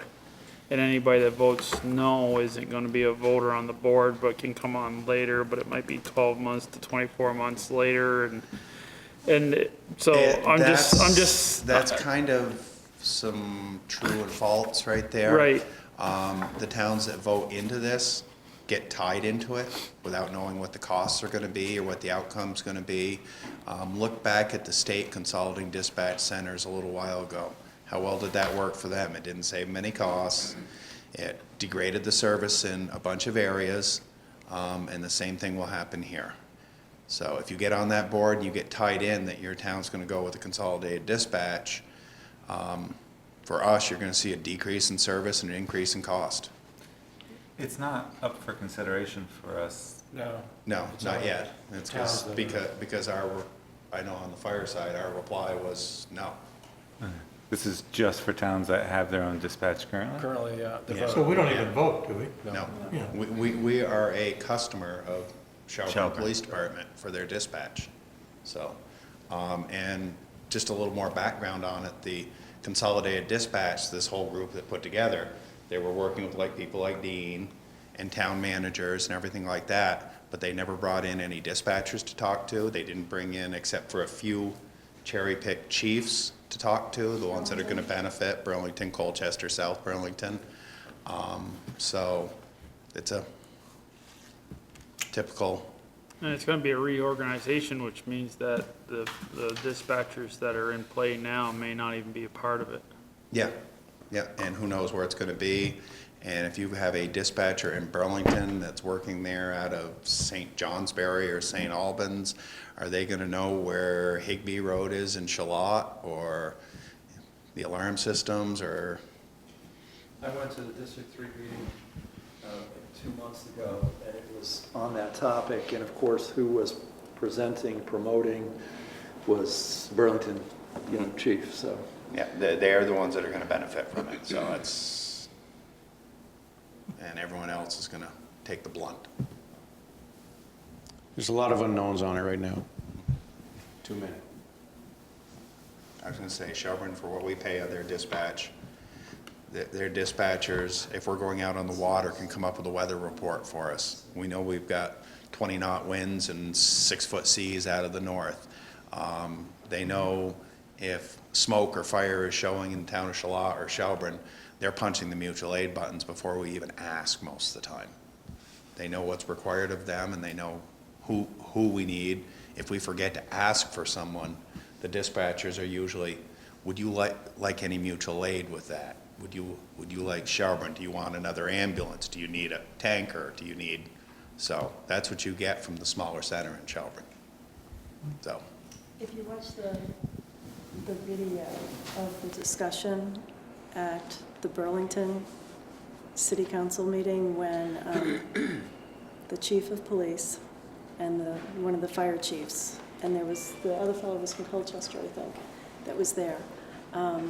Very interesting perspective, because for them, it's all about pulling in more resources because they don't have that connectivity with other towns. It's the dispatcher in Burlington. So for them to reach out to somebody else, it's another phone call to get resources to come in from Winooski if something's happening on Riverside Avenue.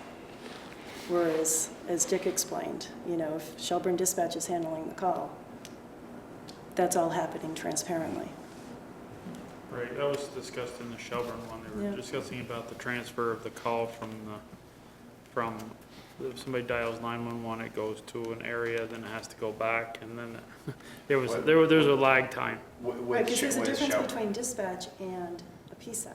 But Shelburne is actually a PSAP, Right. so if their lines are not busy when you dial 911, depending, nowadays with cell phones, it's a little more difficult, because if you're in the wrong place in Shalott, you're gonna pick up a New York tower and you're gonna go to a New York dispatch center, which is a PSAP center, and they have to transfer back to Shelburne. But theoretically, you pick up your home phone or you catch the major towers in the town of Shalott, you are going to Shelburne with your 911 call. So I'm gonna guess over 95% of them hit Shelburne as a PSAP call. They do have rollovers. If all their lines are busy, it rolls over to the next center. So sometimes you could get Rockingham, but that's how the system works. If there's no one to answer the phone, it goes to the next guy who can. What does PSAP stand for? Public Safety. Public Service Answering Points. Answering points, yes. They're your 911 centers. There used to be 9 in the state. I think there used to be 7, and they've dropped it down to 5, and that's what the chief was talking about, was when they did the consolidation, they closed down Newport and Rutland, and they built a brand-new center down in Rockingham, and they're experiencing some major problems with that, communications, locations, familiarity, and stuff like that. Thanks. Any other budget questions? We do have their fire rescue's presentation. I don't know if you want. That's what we want to talk about, Yeah, right? okay. Do you want to segue to kind of walking through town meeting quickly? Yeah, we asked, Charles is the moderator too. Asked him just to make sure we're in agreement with what we're gonna do. So, the select board are gonna have a little slideshow. We'll talk about it here. And we wanted to lower the screen after we get through Article 1, Article 2, because last year we did it at 9 o'clock and people were still rolling in. So we're hoping we might get to Article 3, people settle down more like 9:15, 9:30. So then we are going to do our presentation and do actually, Article 3 is all of the budget, and in that they talk about Article 4, which is the propane generators, and Article 5 talks about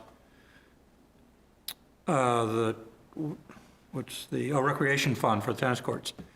And then Article 6 are the air packs. So we roll down the deal, people walk off the stage, us, and we're kind of trying to do the screen coming down one time. So we give our pitch, hopefully not more than 10 minutes, maybe 10 slides, and then you go into your pitch. So we can go through it quickly here. I don't think we want to, you've got your numbers, you've got your pictures.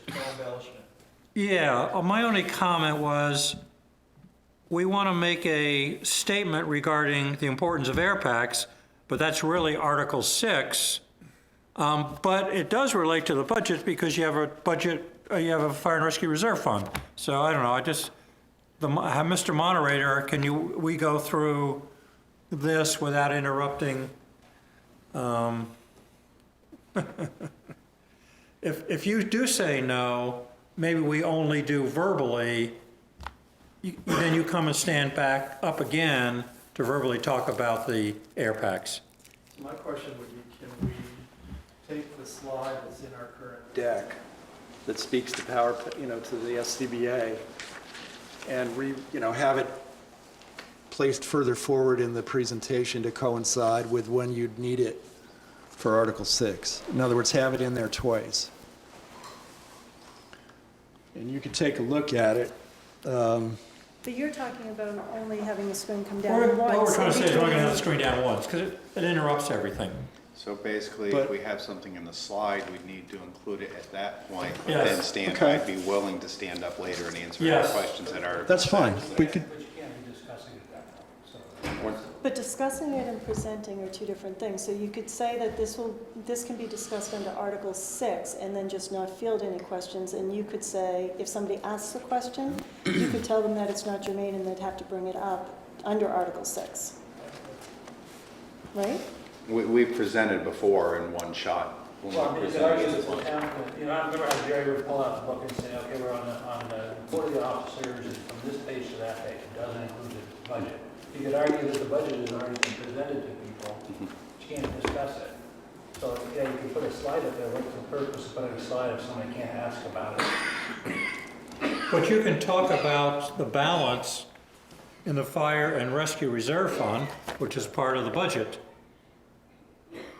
No, the 80,000 to be put into the reserve is part of the budget. The balance that's already there in the 220 is just taking money out of the reserve. So they are two very different. And the slides are set up to cover just that. If you want to take a look at it, maybe it would make So more sense. how long would it take to move the slide up, screen up? By the time we get our seats and settle down, it takes, get the, electronics, get the screen working and our pitch presented, talking 5 to 6, 7 minutes. So maybe, just maybe, if you do the majority of our slides, your presentation, in between Article 2 and 3. Yep. Article 3 could be a pretty lengthy discussion, and then you have Article 4 and 5, and then people may welcome a break to stand up while the screen's coming back For down. one slide? Slide and discussion. Okay. The other reason to have a second slide is we could make a small change to it. If you look at the slide that's in the main body of the presentation. I never got a printout of your, we don't have a printout of your presentation. Really? Well, we gave it to Dean last Friday. We've lost Dean. Here's Thanks. a large, well, you can flash forward.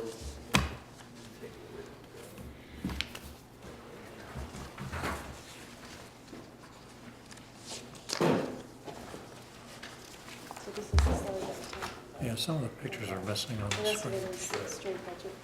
Boy, that's big enough. That's the very first sort of Well, it business wasn't on the slide. screen. Okay, There it is right there on the screen. That's the slide. Well, if you're serving nitrous oxide, it'll be okay. Well, hopefully next year we will be serving nitrous oxide because. Put up the screen many times. Yeah. So Lane, if you Well, we can get on flash the forward ambulance, to you can the run out and grab some 7th, and make your to the board 9th seats slide. better. are these numbered? No, but, you know, 9. This is the one with data on it? What number is that one? Starting, yeah. If you could find the capital reserve request slide. Oh, The reason maybe to have a second slide is that we've got nitrous oxide and bunker gear on the first slide, which indeed is part of what we would be spending out of the previously set aside capital reserve. So what we're talking about spending out of previously set aside dollars is $413,000, Which is all three of those combined. which is all In three of addition- these combined. In addition to principal and interest payments on items that, oh, what are the three items?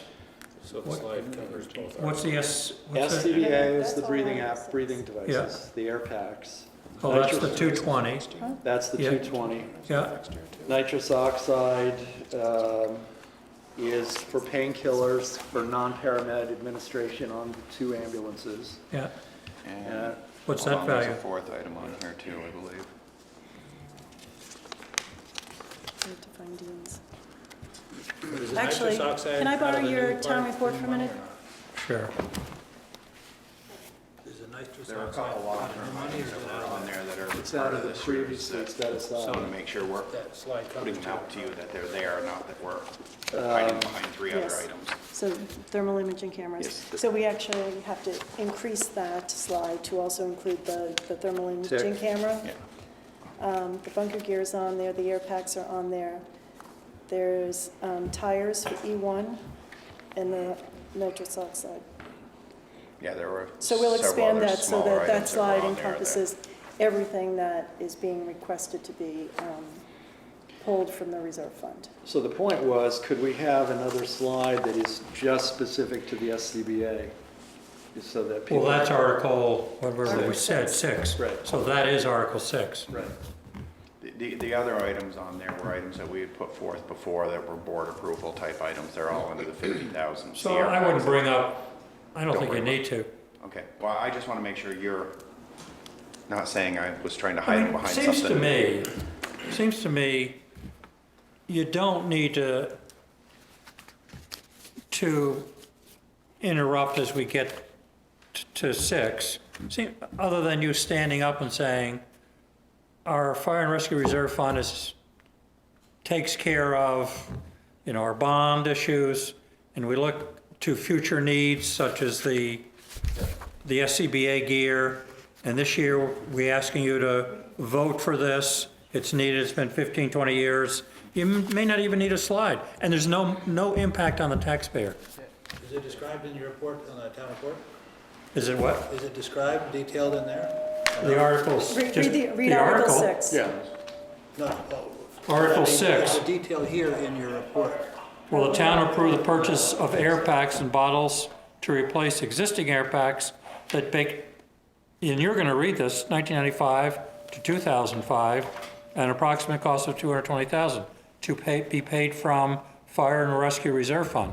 So, Charlie, you'll read that.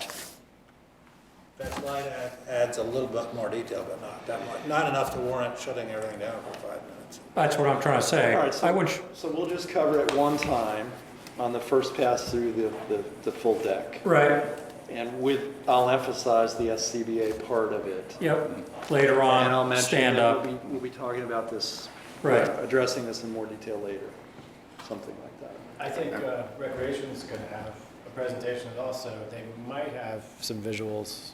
Later on? Well, I don't know about later on, but wherever it fits. Well, recreation is Article 5. Right. She definitely was working on something. Well, this is our last meeting until the town meeting. Their meeting tomorrow, Yeah. Recreation is. 27th, recreations meeting. So is theirs going to be verbal or with a screen, do you think? I mean, I know Nicole was working on a presentation and then possibly having Heather and Greg do the actual presentation. Isn't it going to look like Amateur City if every article, we stop everything for 10 minutes and get reset up? And put a new chip in and... It wouldn't necessarily be a new chip, but, you know, it's the time the screen takes to go up and down. Maybe people take a stretching break. What do you guys think? I mean, the reason we wanted to get you our presentation ahead of time so that it would be seamless with yours, it would just be a continuation of what you're doing. Yeah. Yeah, I kind of like not breaking it up if possible. It seems like the one caveat is the air packs. Everything else we can do in one presentation. And I think in your case, you can stand up. We'll just stand back up. Recreation I forgot about, Yeah. so what about that? I think they can do theirs at the same time. Article 3? Well, there just can't be discussion of it, that's tough. So you can present it, but you can't, Well, that'll work all right, I think. it can't be discussed. Then they can stand Well, up and answer. they can because it is affecting the tax rate, right? They're separate articles. Separate article. And if you think about the logic, why did you put it on as a separate article? To have a separate discussion. Right, Yeah. which is what Robert's rule does. Right. Very separate. So they could be rearranged if somebody just decides they would like to see Article 4 done before Article 3, a 2/3 vote can allow that to happen. It's happened in the past for exactly that reason. People wanted to know how that turned out before they voted on the whole budget. That's certainly doable, and it's much cleaner than trying to really change the rules and mush them all together.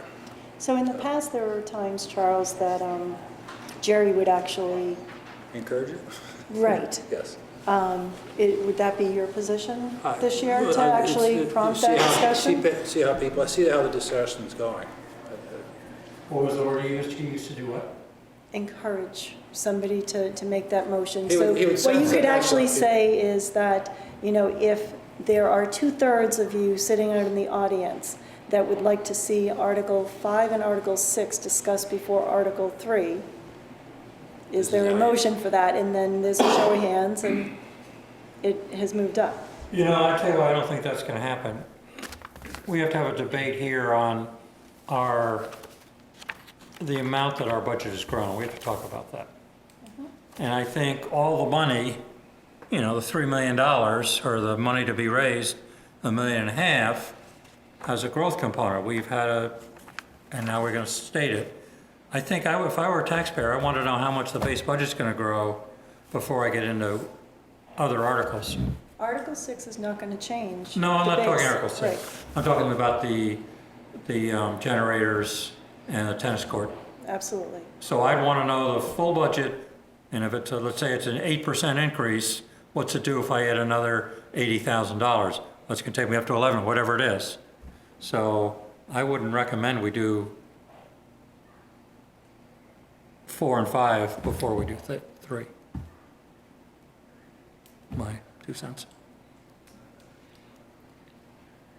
So for your piece, I think what we're saying, you're going to go through your deck of cards after whoever we decide speaks on ours, and then you can just say, I'm going to get back in more detail when Article 6 comes up, and you can just talk from it.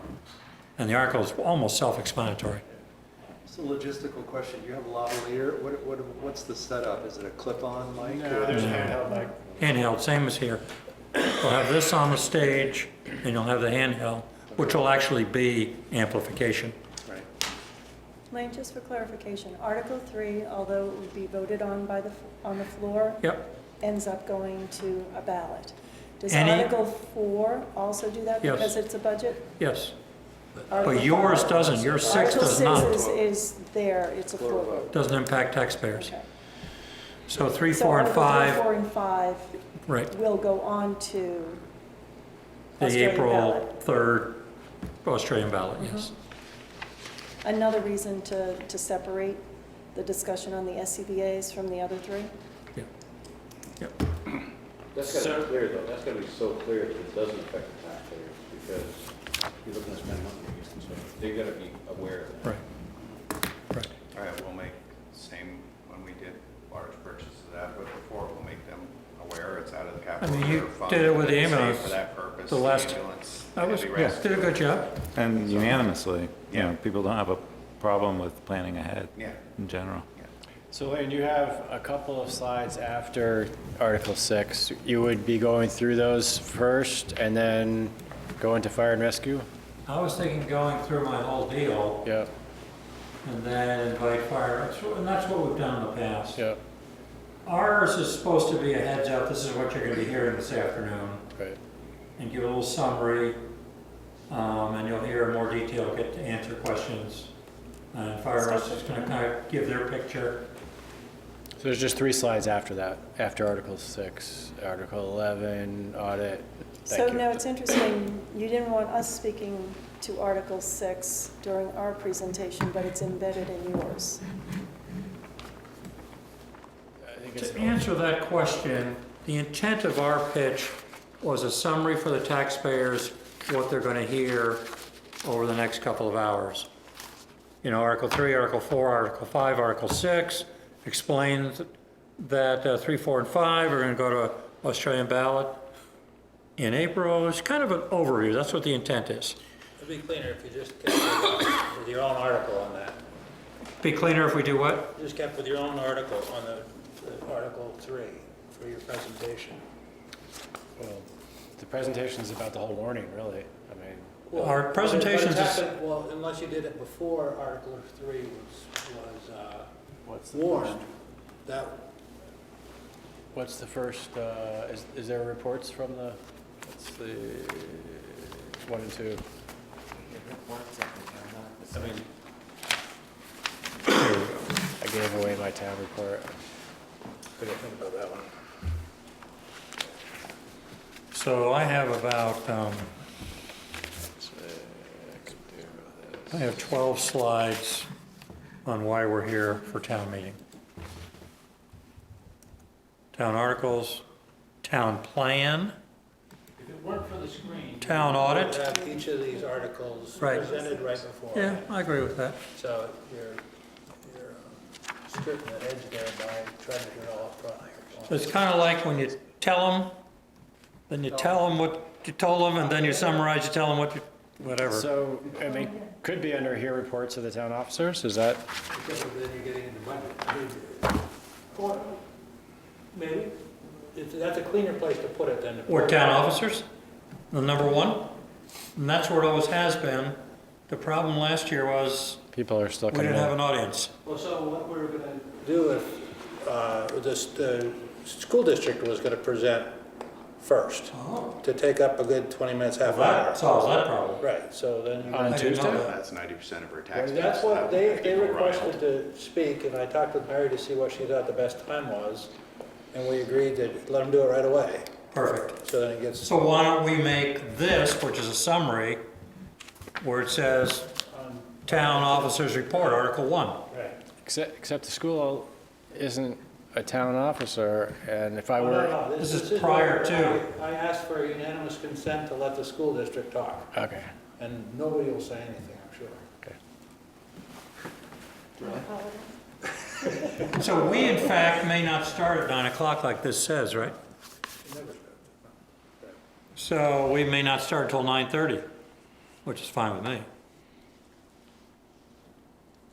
Right? Yeah, and then depending on how antsy people are, and if everybody's, I mean, people are still You can be screaming serving in for coffee long and giving after out 9 o'clock. donuts between Oh, 9 and that sounds like a 9:30 good and say, idea. now that everyone's here and settled, But yeah, if you bathroom get breaks are it, over. I like your plan, Charlie. That's good.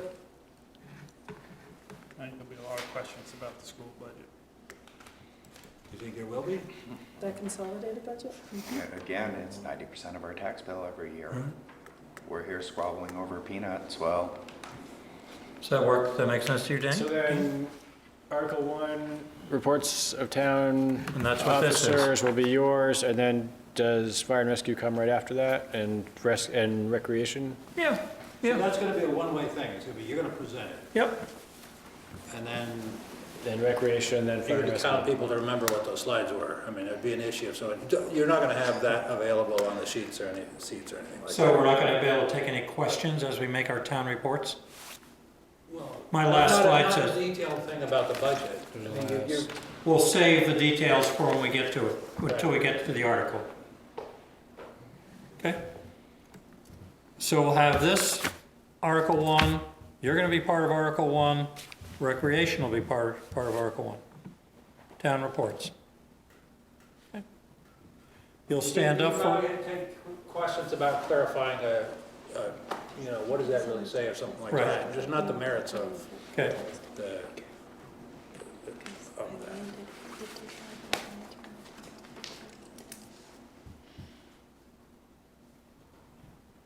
So your presentation's data, so you're gonna explain, well, you can get, I don't know if you want to. step through it really fast? How many slides do you have? Well, it's a dozen. I have a couple of introductory slides, which are just pictures, photographs, along the lines of the theme of training that goes on, all the training episodes that went on for the past year. My introduction is, just the three main parts of the conversation, of the presentation. We're going to talk about activity for the prior year, finances for the upcoming year, and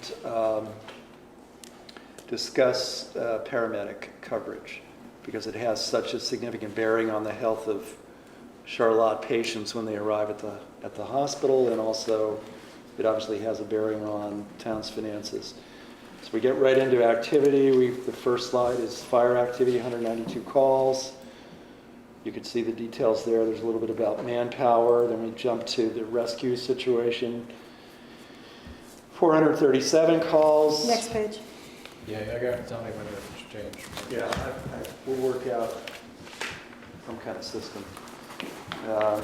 You're sitting on the stage, No, at that point, we're on the ground, we're on the floor. so I'll be able to look at you. Okay, great. So if we switch to the rescue calls, then you switch to the next slide, which is the geographic breakdown. It's a little interesting. It may cause some eyebrows perhaps, but 54% of the rescue calls are Charlotte-based. The balance are out of town, which is kind of interesting. So then we segue to the budget section, the financial section. First chart is a pie chart, should be, if you move forward. So this is, this is looking at all expenditures anticipated for 2019. And you can see the town appropriation is 60% of that number.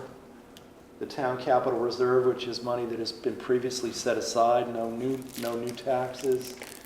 And this year is $413,000. We'll talk more about that in a second. And in that town capital reserve slice of the pie is the new self-contained breathing apparatus, which we'll talk about more in just a minute. Then we flip over to the next slide, which is a breakdown by category of overall spending. You can see that the lion's share of that is personnel related. And what's I think an interesting point to make is that healthcare is embedded in that personnel cost, which is different than really the way the town breaks out their individual components, where healthcare is a separate, kind of a separate line item. And in the insurances piece is workers' comp, which is a major component. If we go to the next slide, this is an historical look back. Bar charts, the dark blue parts of the bars are the town appropriation over the years, over the last 6 years. The purple is what's being added by the town to the capital reserve requirement. You can see that we dialed it down for FY19 to 80,000. And if you look at, I think what's interesting about this is if you look at the compounded growth rate over that 6-year period of time, it's about 4.6%. The overall, from an operating budget standpoint, the dark blue bars is about 8 cents on the tax rate. And if you look at it from the standpoint of the average taxpayer, it's about 7% of the average property tax bill. To your point a minute ago, yeah. You're including education. Yeah. Yes, everything. So then going to the next slide, this is the area of what would be spent out of the capital reserve where we're not raising taxes. And again, I had said originally I thought we were going to be talking more about it later on, and I guess we are, right? So we are going to address the first component of this, which is the self-contained breathing apparatus, otherwise known as the air packs. We're going to talk more about that in the future, but then I'll touch on. Do you want to say what the balance is of the capital reserve fund? Is that add or subtract? I could. It doesn't pop out in our report, I don't think. I could. What I had anticipated, Unless it's in the audit's report. the overall spend out of the capital reserve is $413,000, and that is inclusive of air packs, nitrous oxide, bunker gear, thermal imaging camera, as well as new tires. And bond payments. And bond station payments. Bond Yeah. payments. Yeah, that's a good point. So one of the things we can do is, as a footnote to the bottom of that, we can say reference page, because there's a page in the annual report That towards tells the you where beginning the that fund- shows, Is it in your report? no, it's a town account. It's not a fire and rescue account. Well, then it's in the audit report, right? We looked it up the other day. You tell me There's what- It's in the. There's a spreadsheet It's in right there after with the it. ta, yeah, it's right there. Oh, okay. Oh, yours. Right. Okay. Yep. I mean, I think I had anticipated quickly touching on what's the point of nitrous oxide and its, pain management between the incident and the hospital for the non-paramedics, et cetera. Just to be clear, you're not asking voters for that expense. You're only No, that's asking included in voters. That's budget. included in the budget. You're just going to explain what that reserve fund is used for. You're going to put in the bonding, For those this three year. items, Yeah. tires, Yeah. capital expenses. Yeah. If we flip over, then we get to this whole discussion of paramed and why it's so important. What does it mean to have an actual medic on the ambulance? And I really don't think people necessarily are really very much aware of it, but we tried to succinctly summarize what it is. It has a lot to do with being able to manage a heart attack scenario on the way to the hospital. Much more, a paramedic can use controlled substances to administer to pain, intubation and even surgical procedure to be able to make sure the patient can breathe. And then lastly, a medic on board can administer a much wider variety of medicines to deal with things that are very much life-threatening, like seizures. We always talk about the term paramedic. Is this just short? Medic is sort of the slang for that. We could be more clear about that, I guess. Geographically speaking, it's interesting. If the paramed doesn't come from Charlotte, you can see the nearest is Colchester, Essex, Richmond, or Middlebury, and so makes it. I think Burlington in that? They do, but they don't intercept. They won't do intercepts with us. How many paramedics do we have now? We have 2 full-time paramedics and Two per diems. And 2 per diems. So right now we cover 9 of the 14 shifts. Yeah, Have so- a medic on. So if you go to the very last slide, it speaks to just that. It's the current model, and what's anticipated for 2019 is just that. Of the 14 two-person shifts that occur during a week, we are budgeting for 9. And the incremental cost to go to have that paramedic care is about $42,000 per year. Which if you think about it across... No, Per per year. year. So if you think about it across 1,300 households in the town, the current model to have 9 paramedic shifts is about $38 a household. So this is the cost, an AEMT versus a paramedic cost the town $42,000. Less. Less if you didn't have the And the paramedic. And the AEMT is the next just the Below next that. step down below paramedic, but there are just a lot of extra things that a medic can do that a EMT cannot do. So AMT providers is what Shelburne provides. They don't have, because based They on your don't, chart. they don't have paramedics. There's an asterisk after the 42,155, is that? It's the, it's a footnote that I'm not familiar with, actually. It's, well, We discussed it. well, I'm trying to no, remember. let me say that. I mean, there's an asterisk there because I think it's, you know, we could talk about just what I just mentioned, that cost translates to about $38 a household across the town. If you were to say, I want to double the paramedic coverage for Charlotte residents, theoretically, it would be $76 a household to get to that point. So you're probably going to get rid of the asterisk unless you have Right. some bullets that take you there. You mentioned to me That's a before, reminder.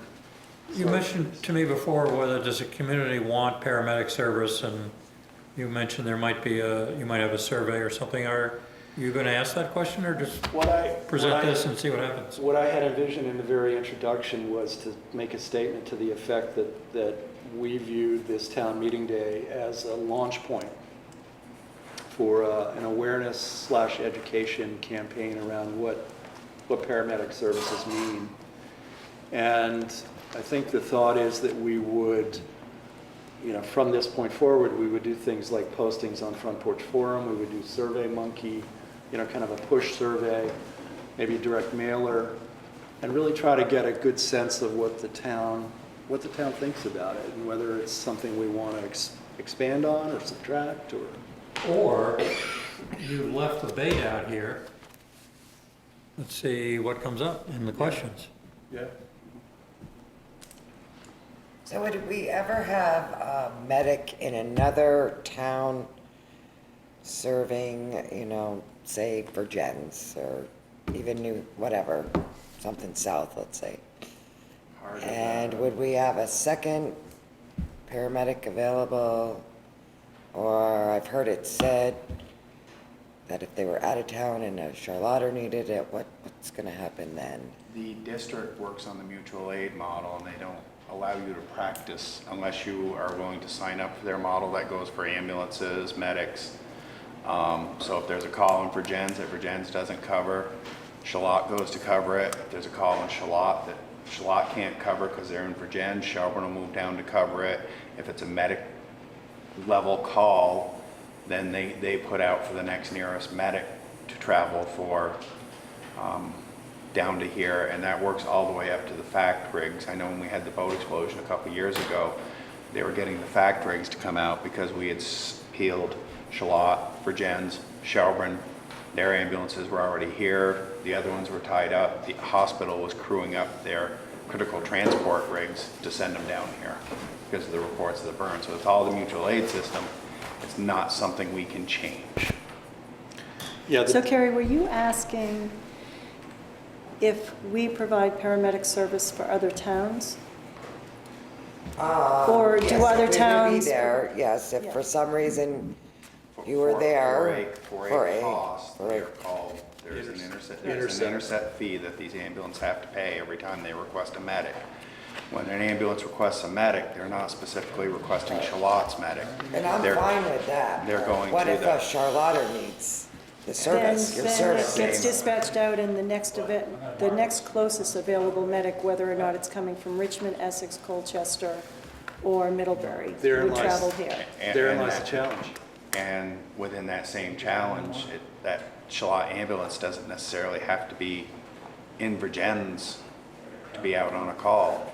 Right, absolutely, there could be another. I've pulled in 5, 6, 7 ambulances. You pulled in 6 over at the school one day.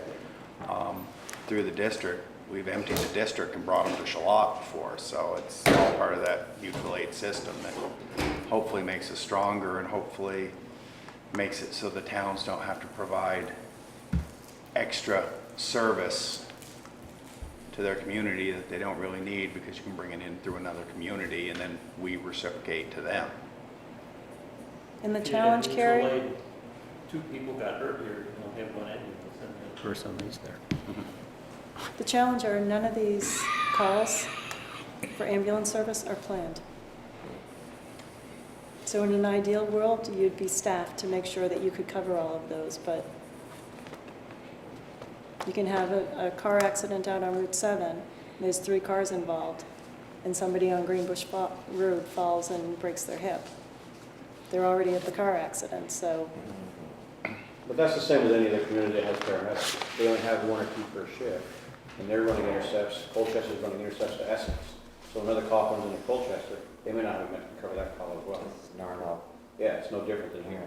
So one data point that I think Tom has available to him that may put your mind at ease a little bit is when Charlotte has been out responding to calls, either going to a patient or transporting a patient to the hospital, how many times have other towns had to come in to cover us?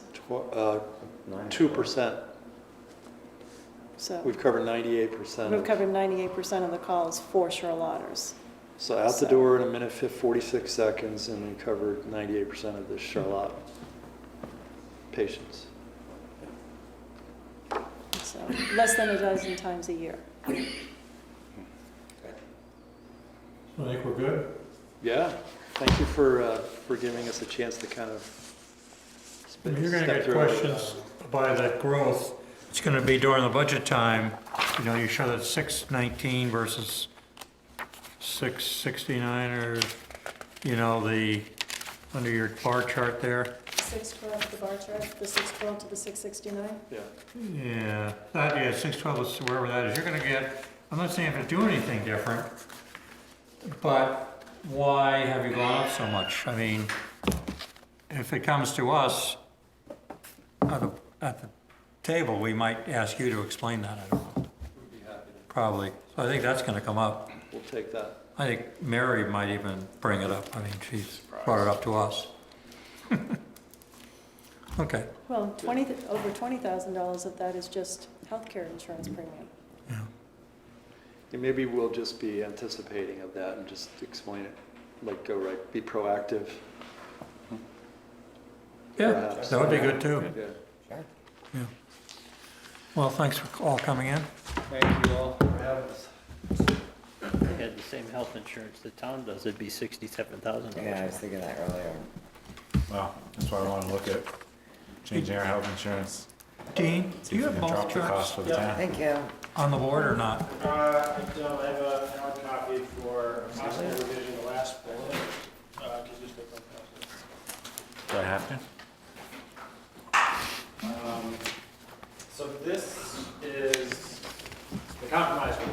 It adds a bullet regarding the actual tax rate. Let's let everybody know what's going on here. So, I'm just gonna say, I put on our charts, get on the one that says Article 3,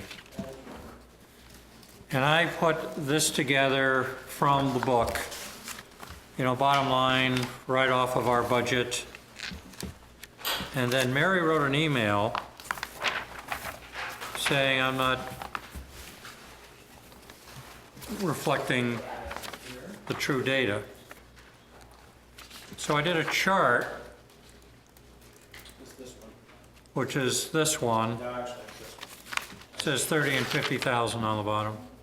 That's not the same.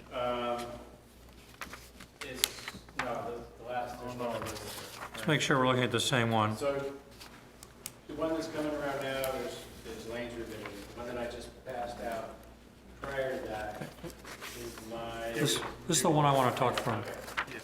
So, Matt, you had some questions on this. Well, not questions. I think every year the board has been really consistent with the way in which we present the budget and the changes in the budget. Every year, Mary disagrees with the way that we've done that in the last 4 years I've been on the board. And I respectfully acknowledge her viewpoint on this. Every year, except this year, Mary has been here to discuss it. This year, she's not here. So I'm aware of the way in which Mary desires this to be presented, and I think it is presented that way in the town report. which everyone in the town has the right and opportunity to read. For me, the question is, in the select board's presentation of the budget, how does the select board want to present the budgets and what information is important to present? When I answer that question for myself as one of 5 of us, as a taxpayer, I would want to know what the change is in the budget and how that's going to affect my tax bill. From what it was last year, From what it was last year. from what was approved last year. Well, that's the question. What do you show? So for me, showing apples and apples is what's most important. And where this slide on all 3 of these runs amok in that goal is none of these are presenting apples to apples. For example, the original one in the packet, if we could just start there. Tell me which one you're on, because it's been iterated so many Yeah, times. so I don't want to conflate it with the other iterations, but the original one that's in our packet. Is this the one that you handed out, Dean? Am I? Yeah, if it's stapled, that's in the packet. Okay. We have Article 3 as a slide presentation. The only thing that I think we should be looking at is Article 3. So when you get down to the 3rd bullet, it says dollars to be raised, 1.841 million, 899. Yep. That is adding numbers in from Article 4 and Article 5. Oh, if you look at the additional articles, that's true? So Yep. that's not Article 3. Okay. And this is the Article 3 slide. If you turn the page, we have the Article 4 slide. And if you turn the next page, we have the Article 5 slide. Okay. So as a taxpayer, what I'd want to know, looking at these increases, because I do think it's important to give the information in a presentation about what the effect on people's tax rates might be. Okay, I like that, yeah. I think we should show the select person's budget that we presented and the changes and what that would do to a tax rate compared to last year, Frank, like you're saying. Right, so remove bullet 3. I would remove bullet 3 and bullet 4 because that's also including that assumption that people are going to pass Article 4 and 5. If people don't pass Article 4 and 5, what we presented to them as numbers on the Article 3 slide aren't true or accurate.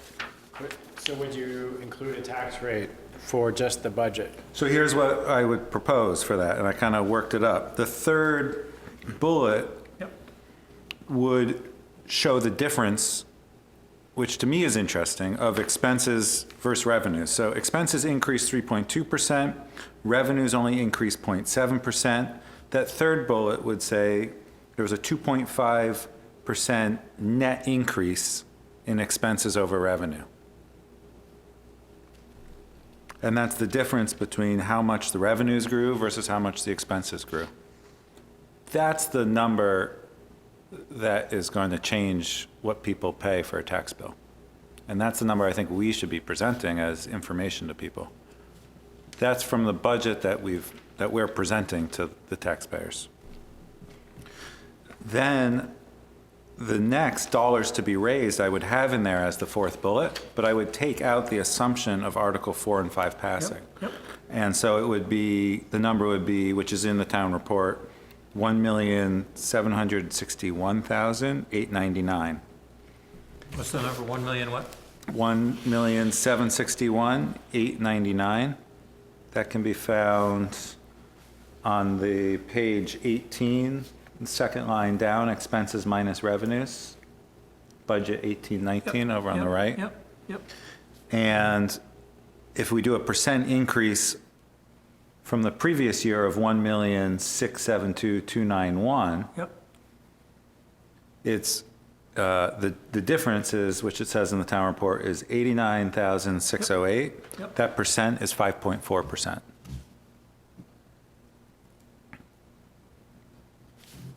And that's a 5.4% increase in the budget needed to be raised. So people's taxes would be, that would have to be made up for by taxes, that 5.4%. And that includes, That's without the articles or with the articles? That's without the articles. This is Article 3 only. Okay. Good. I think that's a great point. Yeah, without the articles. And then I want to that's- say the other side when you're done, though. Yeah, and then- and But here's how I want to address what I understand of Mary's concern, which is showing people the full picture. And I do think that is important. So I think if we just conceptually do it, I didn't crunch the numbers, but if we went to the Article 4 page on the next slide and had a bullet at the bottom that said, if approved, dollars to be raised would be $50,000 more. It would be this % increase, and it would increase the tax rate 0.003 cents, whatever it is. We give that data on that slide. So people can say, oh, do I want a third of a cent increase to have 2 propane generators in this tax bill? And then on Article 5, we would mirror that and say, if this was approved, now the only place where it gets a little tricky, and maybe that's what I'm seeing, is what if Article 4 is approved and Article 5 isn't? What if Article 4 isn't and Article 5 is? Well, they're standalone. Right. They're standalone. People can add 3 numbers, or they can add 2 numbers, or Right. they can add 1 number. Right, so then we'll just do standalone I agree. summations I of mean, the when you're bottom. trying to mix all this stuff and say, this is included here, but it's not included here, but that includes it, the people are just gonna go, You can put down the amount of the increase, the dollars, the percentage, and the tax rate increase on each article. They can all be added up in the end. And I would, yes, that's great. Individually, so Right. if some pass, some don't. And I would like to stress that we've talked about this in years previous, it's an estimated tax rate, because what we don't have is information. If you look at page 18 at the bottom of the town report, on the bottom right, we don't know what surplus, if any, will be applied. After the people voted at town meeting last year, we have the luxury of knowing we returned $132 in surplus to lower what they voted on the tax rate was gonna be. So people voted last town meeting for a tax rate that was 18.1860. But when we adjusted and set the tax rate in August, we were able to have people's tax bill be 0.1717. We lowered it. We may be able to do that next year. We may not. But without knowing that, I don't think we should bake that into a presentation, which is what was being asked of in these emails. Mary's argument is very simple. And I like what you're saying, I like what you're saying. Last year, so go to page 18. The taxpayers, what you just said, paid 1,715. So they paid. Now you go up before the articles, tax rate for budget is 1908, right?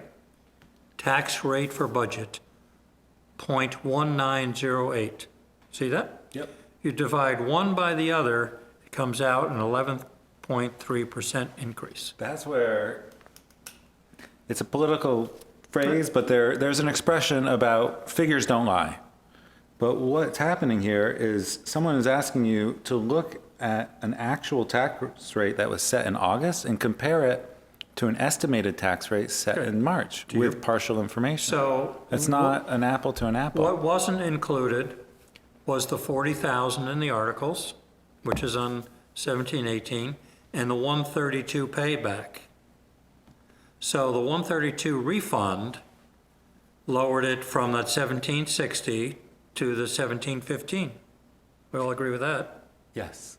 What is apples to apples is if you look at tax rate for budget, which is what people were asked to consider at town meeting in 1718, it's at 0.1817.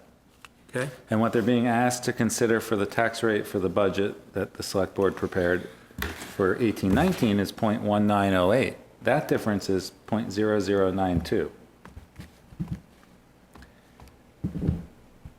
0.0092 divided by last year's estimated tax rate at the time of town meeting is a 5% That's 5%. change. That's 5%. That's not 11.3%. I know we can create a number that says 11.3%, but we could make one that says 20%. It doesn't mean that we're giving them apple-to-apple information. And so I think in August, if we wanted to show the number that Mary wants people to see, we would take the tax rate we actually set for people in August and compare it to the tax rate of 0.1715 that we set last August. Well, you're mixing in the effects of a Ouija board with the actual things you're asking. Last year you asked for this year you asked for that. So there's two things to compare. Right. Things happen after the town meeting. Right. You're trying to predict those and present them in well, what, this might happen. Well, it might not. Who knows? I agree with Matt. I think you have to stick with the same numbers that from one report to the next. You can't. You can add any number of them and get any answer you want. If you know, that's why you have accountants. Yeah, and I don't think we had any critique from the auditors about the way we prepared the town report, the way we present information. I think we've been doing it in a very transparent and open way. And I just, I understand Mary's points, but I just don't agree with that's the way that the select board should be presenting that. I mean, when it comes time to discuss the budget and the increases and the tax burden, anyone can stand up and say 11.3%. Mary can volunteer that. But I think as far as the work that this select board has done to do cost containment and keep the increase in the budget down, I think that shows, and that's what we should be presenting. That's the work that we put in. I was thinking is that and not that we need to change it for this year, but if we were to take the articles that we're going to be voted on and put them before our budget, that way these answers would be approved before we got down to approving our budget. I wondered that. You see what I'm saying? Mm-hmm. If the recreation fund got approved as an Article 2 or Article 3, and this and the generators were Article 4 and our budget was Article 5, we would already know the answer to approve it. Well, I wouldn't want to start putting extras on my truck until I knew what the base truck cost. Yeah. Exactly. I hear you, Frank, but I want to know how much the big bill is. Yeah. Then I know if I can afford the chrome wheels or not. If I can't, I won't vote for it. I'm just saying that it would be easier for us to vote on a budget once we knew to do Matt's math and have that all done before we get to approving the Article 3. If you want to do a comparison, you could compare previous year's actual tax rates or pay, then you would be saying that, well, this is what the suggested increase would be, and actually it was this much, and do that from year to year, and then you would find out. And then you could also have another one that says you're comparing actual tax rate plus all the additional voted indebtedness, like the costs, like the tax rate plus the articles. But then you're comparing everything year to year across the board. Right. The same thing to the same things, how much you're actually increasing. And then you can say, well, this is what actually happened. So, but I agree with Matt.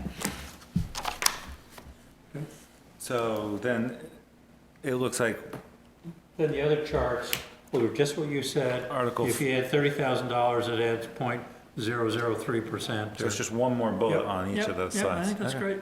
Cool. You stop. That's The emails, I was like trying to wrap my head around them, but. I understand what she said, but you're right, it takes the worst case situation. And it's also, on a not numerical presentation perspective, it takes the question out of the voters' hands to assume that they're passing two articles. And that is something that was assumed in the email string, but I don't want to assume that Article 4 and 5 are going to pass. We were going to assume it, we would have stuck it in the budget. Right. That's why we Well, are having them separate articles. We want to know, do you want this or not? Correct. And so that's, I don't want to present it as if we're assuming everyone's just going to pass them either. Like that's not really the intent of having them be articles. Okay. The only other thing I was looking at in the presentation was on the page 3. Just grammatically, however, that bullet, I was thinking possibly town budget and budget-related articles will not be effective until passed by Australian ballot at a special meeting. It is just reordering it so the subject. You're keeping the however, or you're getting rid of it? I think, no, the however's great, but it's town budget and budget-related articles will not be effective until passed Yeah. by Australian ballot.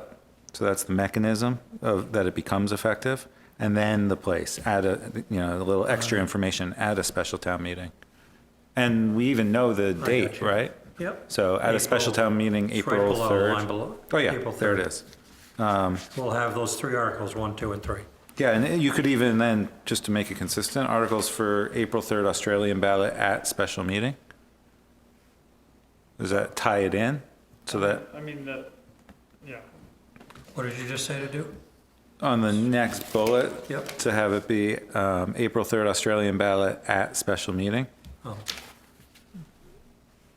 Just because it's only the second year of the charter and to have it flow kind of logically for people. I have a question.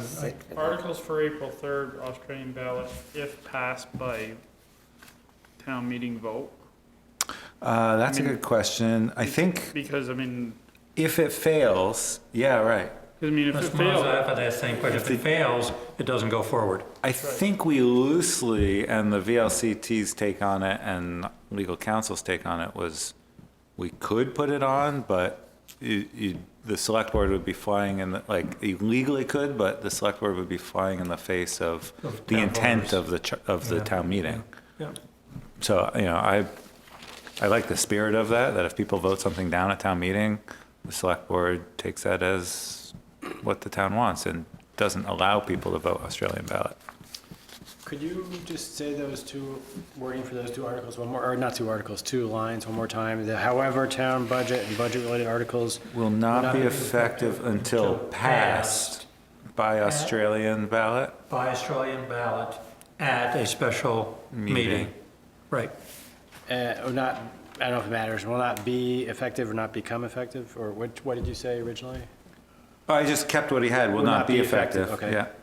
And then the next one, articles for April 3rd, Australian ballot, special town meeting? At a special town meeting.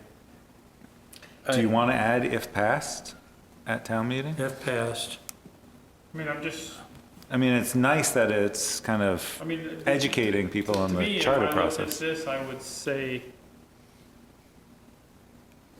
that I would expect to see these 3 things on the ballot in Right. April 3rd if I look at this Right, slide. right. Now, I have a question. No more explanation needed is what you're saying. Yeah, but if they're not passed, I'm going to still expect to see these, What's in here is an Right, article. the way it's the presented. way it's presented. Oh, it's already in there as It's an already, article. it's in the- already in here, Is it really a special meeting? right here. So it has to On be on. page 11. People are gonna We don't leave have a it choice? there. So what? Whether it passes or fails at town meeting, Page 11. we can't rewarn it. Or we can. No, that's only a draft warning. It is. Yeah. We have time. We're gonna put the The numbers real in. warning we will do. Yeah, that's after what you're gonna town approve meeting. on the 8th. If they take 50,000 out of the Article 3, we're gonna have a special meeting to redo the math where the 50,000 comes from. And then that goes into the April 3rd meeting. Or you could do that, or not change it at all and let it. Well, if they take 50,000 out of the town vote on Oh, on yes, out of the March, budget. the reason we're gonna meet the day after is to correct the warning for the new number that was approved. For April 3rd. Right. The only question I had is, can the articles at the Australian ballot on April 3rd match numerically to the articles at town meeting? So it's 4, 5, 6 instead of 1, 2, 3. Sure, but this is already printed, but. Well, no, I mean, the ballot hasn't been printed, but the, I think it was the town attorney recommended, because it's basically a separate vote. It's not, it's. Same article. Yeah. Okay. Just a question. So let me ask you, so you have all those changes, right? For the slides? Yeah, so you'll pass them out to us as a draft to Yeah, I mean, I got what you said too, Matt. yeah. I may not be here tomorrow. I guess I'm just, the one for articles for April 3rd. I guess I'm wondering if that could say articles for April 3rd, special meeting, Australian ballot. I mean, that's, We got a special meeting twice, you really want to say it? well, okay. Yeah, okay, so I mean, what you were suggesting, I thought was articles for Australian ballot at a special meeting, and that didn't read right to me, but. Yeah, you're right. Okay. Well, we don't need it, or we do? No, I would kind of retract my statement about adding special meeting underneath, yeah. But to Frank's point about articles, I mean, this is just the presentation. Yeah, it's not legal It's document. it's not Right. like, I So- mean, this is the presentation, so I mean, verbally, it would be Verbally, we can say explained. if approved, the town. But these numbers match the draft articles. The question, we talked about this last year on one of the articles, if the article doesn't pass, it still shows up on the Australian ballot, but with a zero balance. Is that what we decided? I thought that's what That we did. was one of the concepts. Because if, then the people on Australian ballot can say, no, I don't like that. And they can I vote. want it to be back in. Because Well, that's that's gonna the take a- option of having the Australian ballot is to let everybody opine on the budget. And if it gets taken off at town meeting and thrown away, they don't have The the opportunity. option of saying, as Australian ballot people, we wanted that. But then what's the outcome of a negative vote on a zero? So that means that then Article. it doesn't pass. what happens with a positive vote on a zero balance? The positive vote on a zero, well, negative, positive vote on, say that again. If people voted for a zero balance? If people voted for the zero balance, I mean, if you take your zero and say, okay, we're gonna put that on the article, the trails, or the generators didn't go through. Right. We decided, the people in town hall decided, we don't want the generators. We're gonna recommend a zero balance for the generators. Fritz is gonna put it on our vote, zero balance, and it passes. That means Or it That means- fails, I mean. That means it's zero, that means But if it fails, I mean, what's the? then we have to have another meeting and put it back in at some value. I just don't see the, If we put zero balance in and it fails, we have an obligation to re-advertise for some amount of money for the generators. I would think so. And it's also possible at town meeting, say the article for the generator fails, someone can come up with a new article on the floor for $25,000 for one That's generator. what I think's And we gonna would happen. have to put that on the is ballot fine. also if it passed the I town think meeting. that's gonna, I sense that's gonna Because happen. people can make any type of monetary, is that right? yeah. I mean, it would need to be explained to them that one generator won't allow that to function as an emergency shelter, but maybe they want to do it over a course of 2 years. Well, yeah. And it would have to be this one first, I would think. And then this to would have be the septic emergency working. shelter. The kitchen's not as big, but there's one here. And they have a Keurig machine. There's bathrooms. A lot of chairs, Sleeping on the chairs just like the new airport. chairs and good, clean, new carpet. Speaking of chairs, Yeah, this Yeah, is how is good. it, Carrie? I like it. I actually like being I'll trade able you. to move just a little bit. Does the back go back? Does it have, it might be a lever, just be careful if it doesn't like I'm not, throw you on the ground. oh yeah, no. I just wondered if it could tilt back Does a it? little. I don't know yet. The arms come way up. Reminds me of a friend. I took one of those chairs and we put a much stronger spring in it when he sat on. that's funny. No, that's fine. Yeah, I think it's good. I like that. So does the chair pass? I like this spin. Yeah, I like. Let's move just a little bit. Sometimes. Okay, do we buy, that's another issue. Do we pay 5 or 7 of those? I guess you'd have to get 7 if you're gonna get them for the planning commission.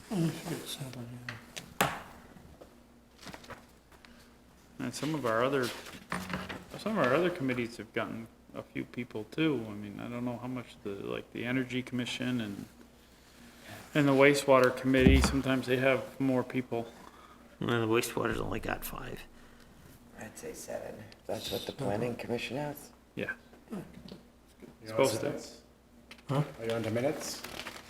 Oh, well, 7 chairs, like, Chair. 7 chairs like that. I make a motion to buy 7 chairs like that. Okay, second. Anybody in discussion? All in favor, say aye. Aye. Okay, there you go, Dean. Probably better, try better than this one. No, I don't care. Buy the chairs. We have minutes to approve. I even tried it. I said, I don't care. Buy the Yeah. chairs. I'll try it. Get some new ones. I don't care. Gotta be better than this one. Then you read it. And if you can do February 19th as well, if you'd like. It's, February 19th was also, Okay, is there a motion to approve the minutes? The first one is right. February 12th. Make a motion to approve the minutes of February 12th as may be amended. I'll second. On line 37, I was here. I think, Matt, it says you were here, or you were chair, I think I did. For February 12th? Yeah, was it the one I was here? Oh, it says you're here. Yeah, it says you're here, Chair. Yeah. You chaired the prior one when I was doing something. Oh, there we go. Yeah, call to order. Line 37. Line 37. What else did I find? Do you know that Junior Lewis came over to the store the next morning and continued the salt and sand conversation with Everyone? 6, 8, 10 people? Oh, just come in, saw him walk right in and had more to say. They had more to talk about. You know, one thing I didn't say at that discussion, which I meant to, and it's basically a pastime my entire life during storm events of transmitting information about which roads are the best roads on that day with that temperature, with that sleet at that time, with where the roads were done. Sometimes dirt roads are better, sometimes paved roads are better, sometimes Spear Street's better than Route 7. And it's like a pastime in Vermont. So, you know, it didn't come up, but there are times when some roads aren't passable and it's worth driving across town to get to a different north-south road to get where I needed to go. Depends on this. It's like buying a pair of skis now. You buy one for a sunny day and soft snow, or a cold day and hard snow or hard snow. You get like 5 pairs of skis if you want to have the right one. Used to just be wax. Get the right color wax. Yeah, I know. Any more comments on the minutes of the 12th? All in favor of the motion to approve the minutes of the 12th, say aye. As modified. Aye. Is there a motion to approve the minutes of the 19th? Is that seconded? Second. Okay, I found something, but I can't find my copy. I think it's in the packet. It was. Oh. I shuffled the deck too many times. I don't know what it was.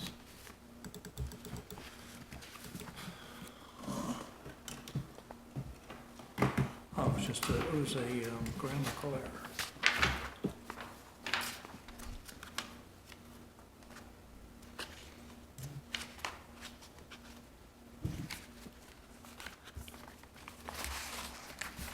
Guess I'm not gonna, here it is. I do want to add to it. Okay, line 38. Town planners should be told the expectation is that there will be no overtime? Is there, don't you have to put a that in there for phrasing? Line 38, you're our English major.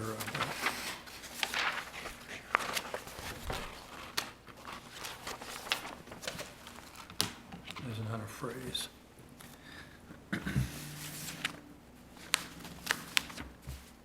I would put that in there.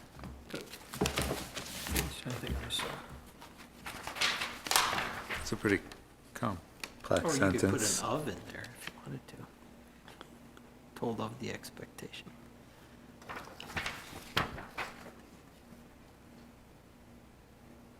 And you can get rid of the is, yeah. to be told of the expectation there will be no overtime authorized. Add an of or subtract an is.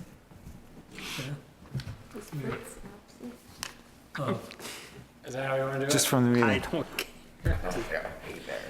I'm just joking. Are we overtime? Is that why? We started early, we're starting to lose it. To give Kathy your final decision, Matt? On Frank? over that? Yeah, that works. That is okay. Yeah, That works? Yeah. Okay. Any other comments on the minutes? All in favor, say aye. Aye. Okay. Anything else anybody wants to bring forward the board? I just have one question on page 18 of the town report. Yep. Year-to-date 17, 18 revenues. What page, 18? Yeah. Is that? Oh, I think I have the same question you might have. That's That gonna 3 million come up. one? What? 318,955? I had the same question. It's out of balance with all the other numbers. Is it? We approved 1374556. Oh, because we have school tax coming in, we haven't paid out, we haven't paid to the state yet. And they haven't told us what the bill is. Right. So the school tax is in there right now. Year to date, yes, correct. Yep. Okay. If you look on, page 12, Of the previous year? no, just 12 of that report. Oh, the number's bigger, yeah. Municipal tax revenue. Top line, Yeah.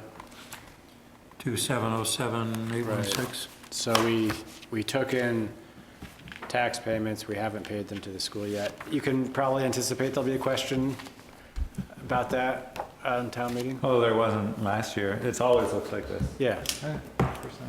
I remember noticing it. Awesome, thank you.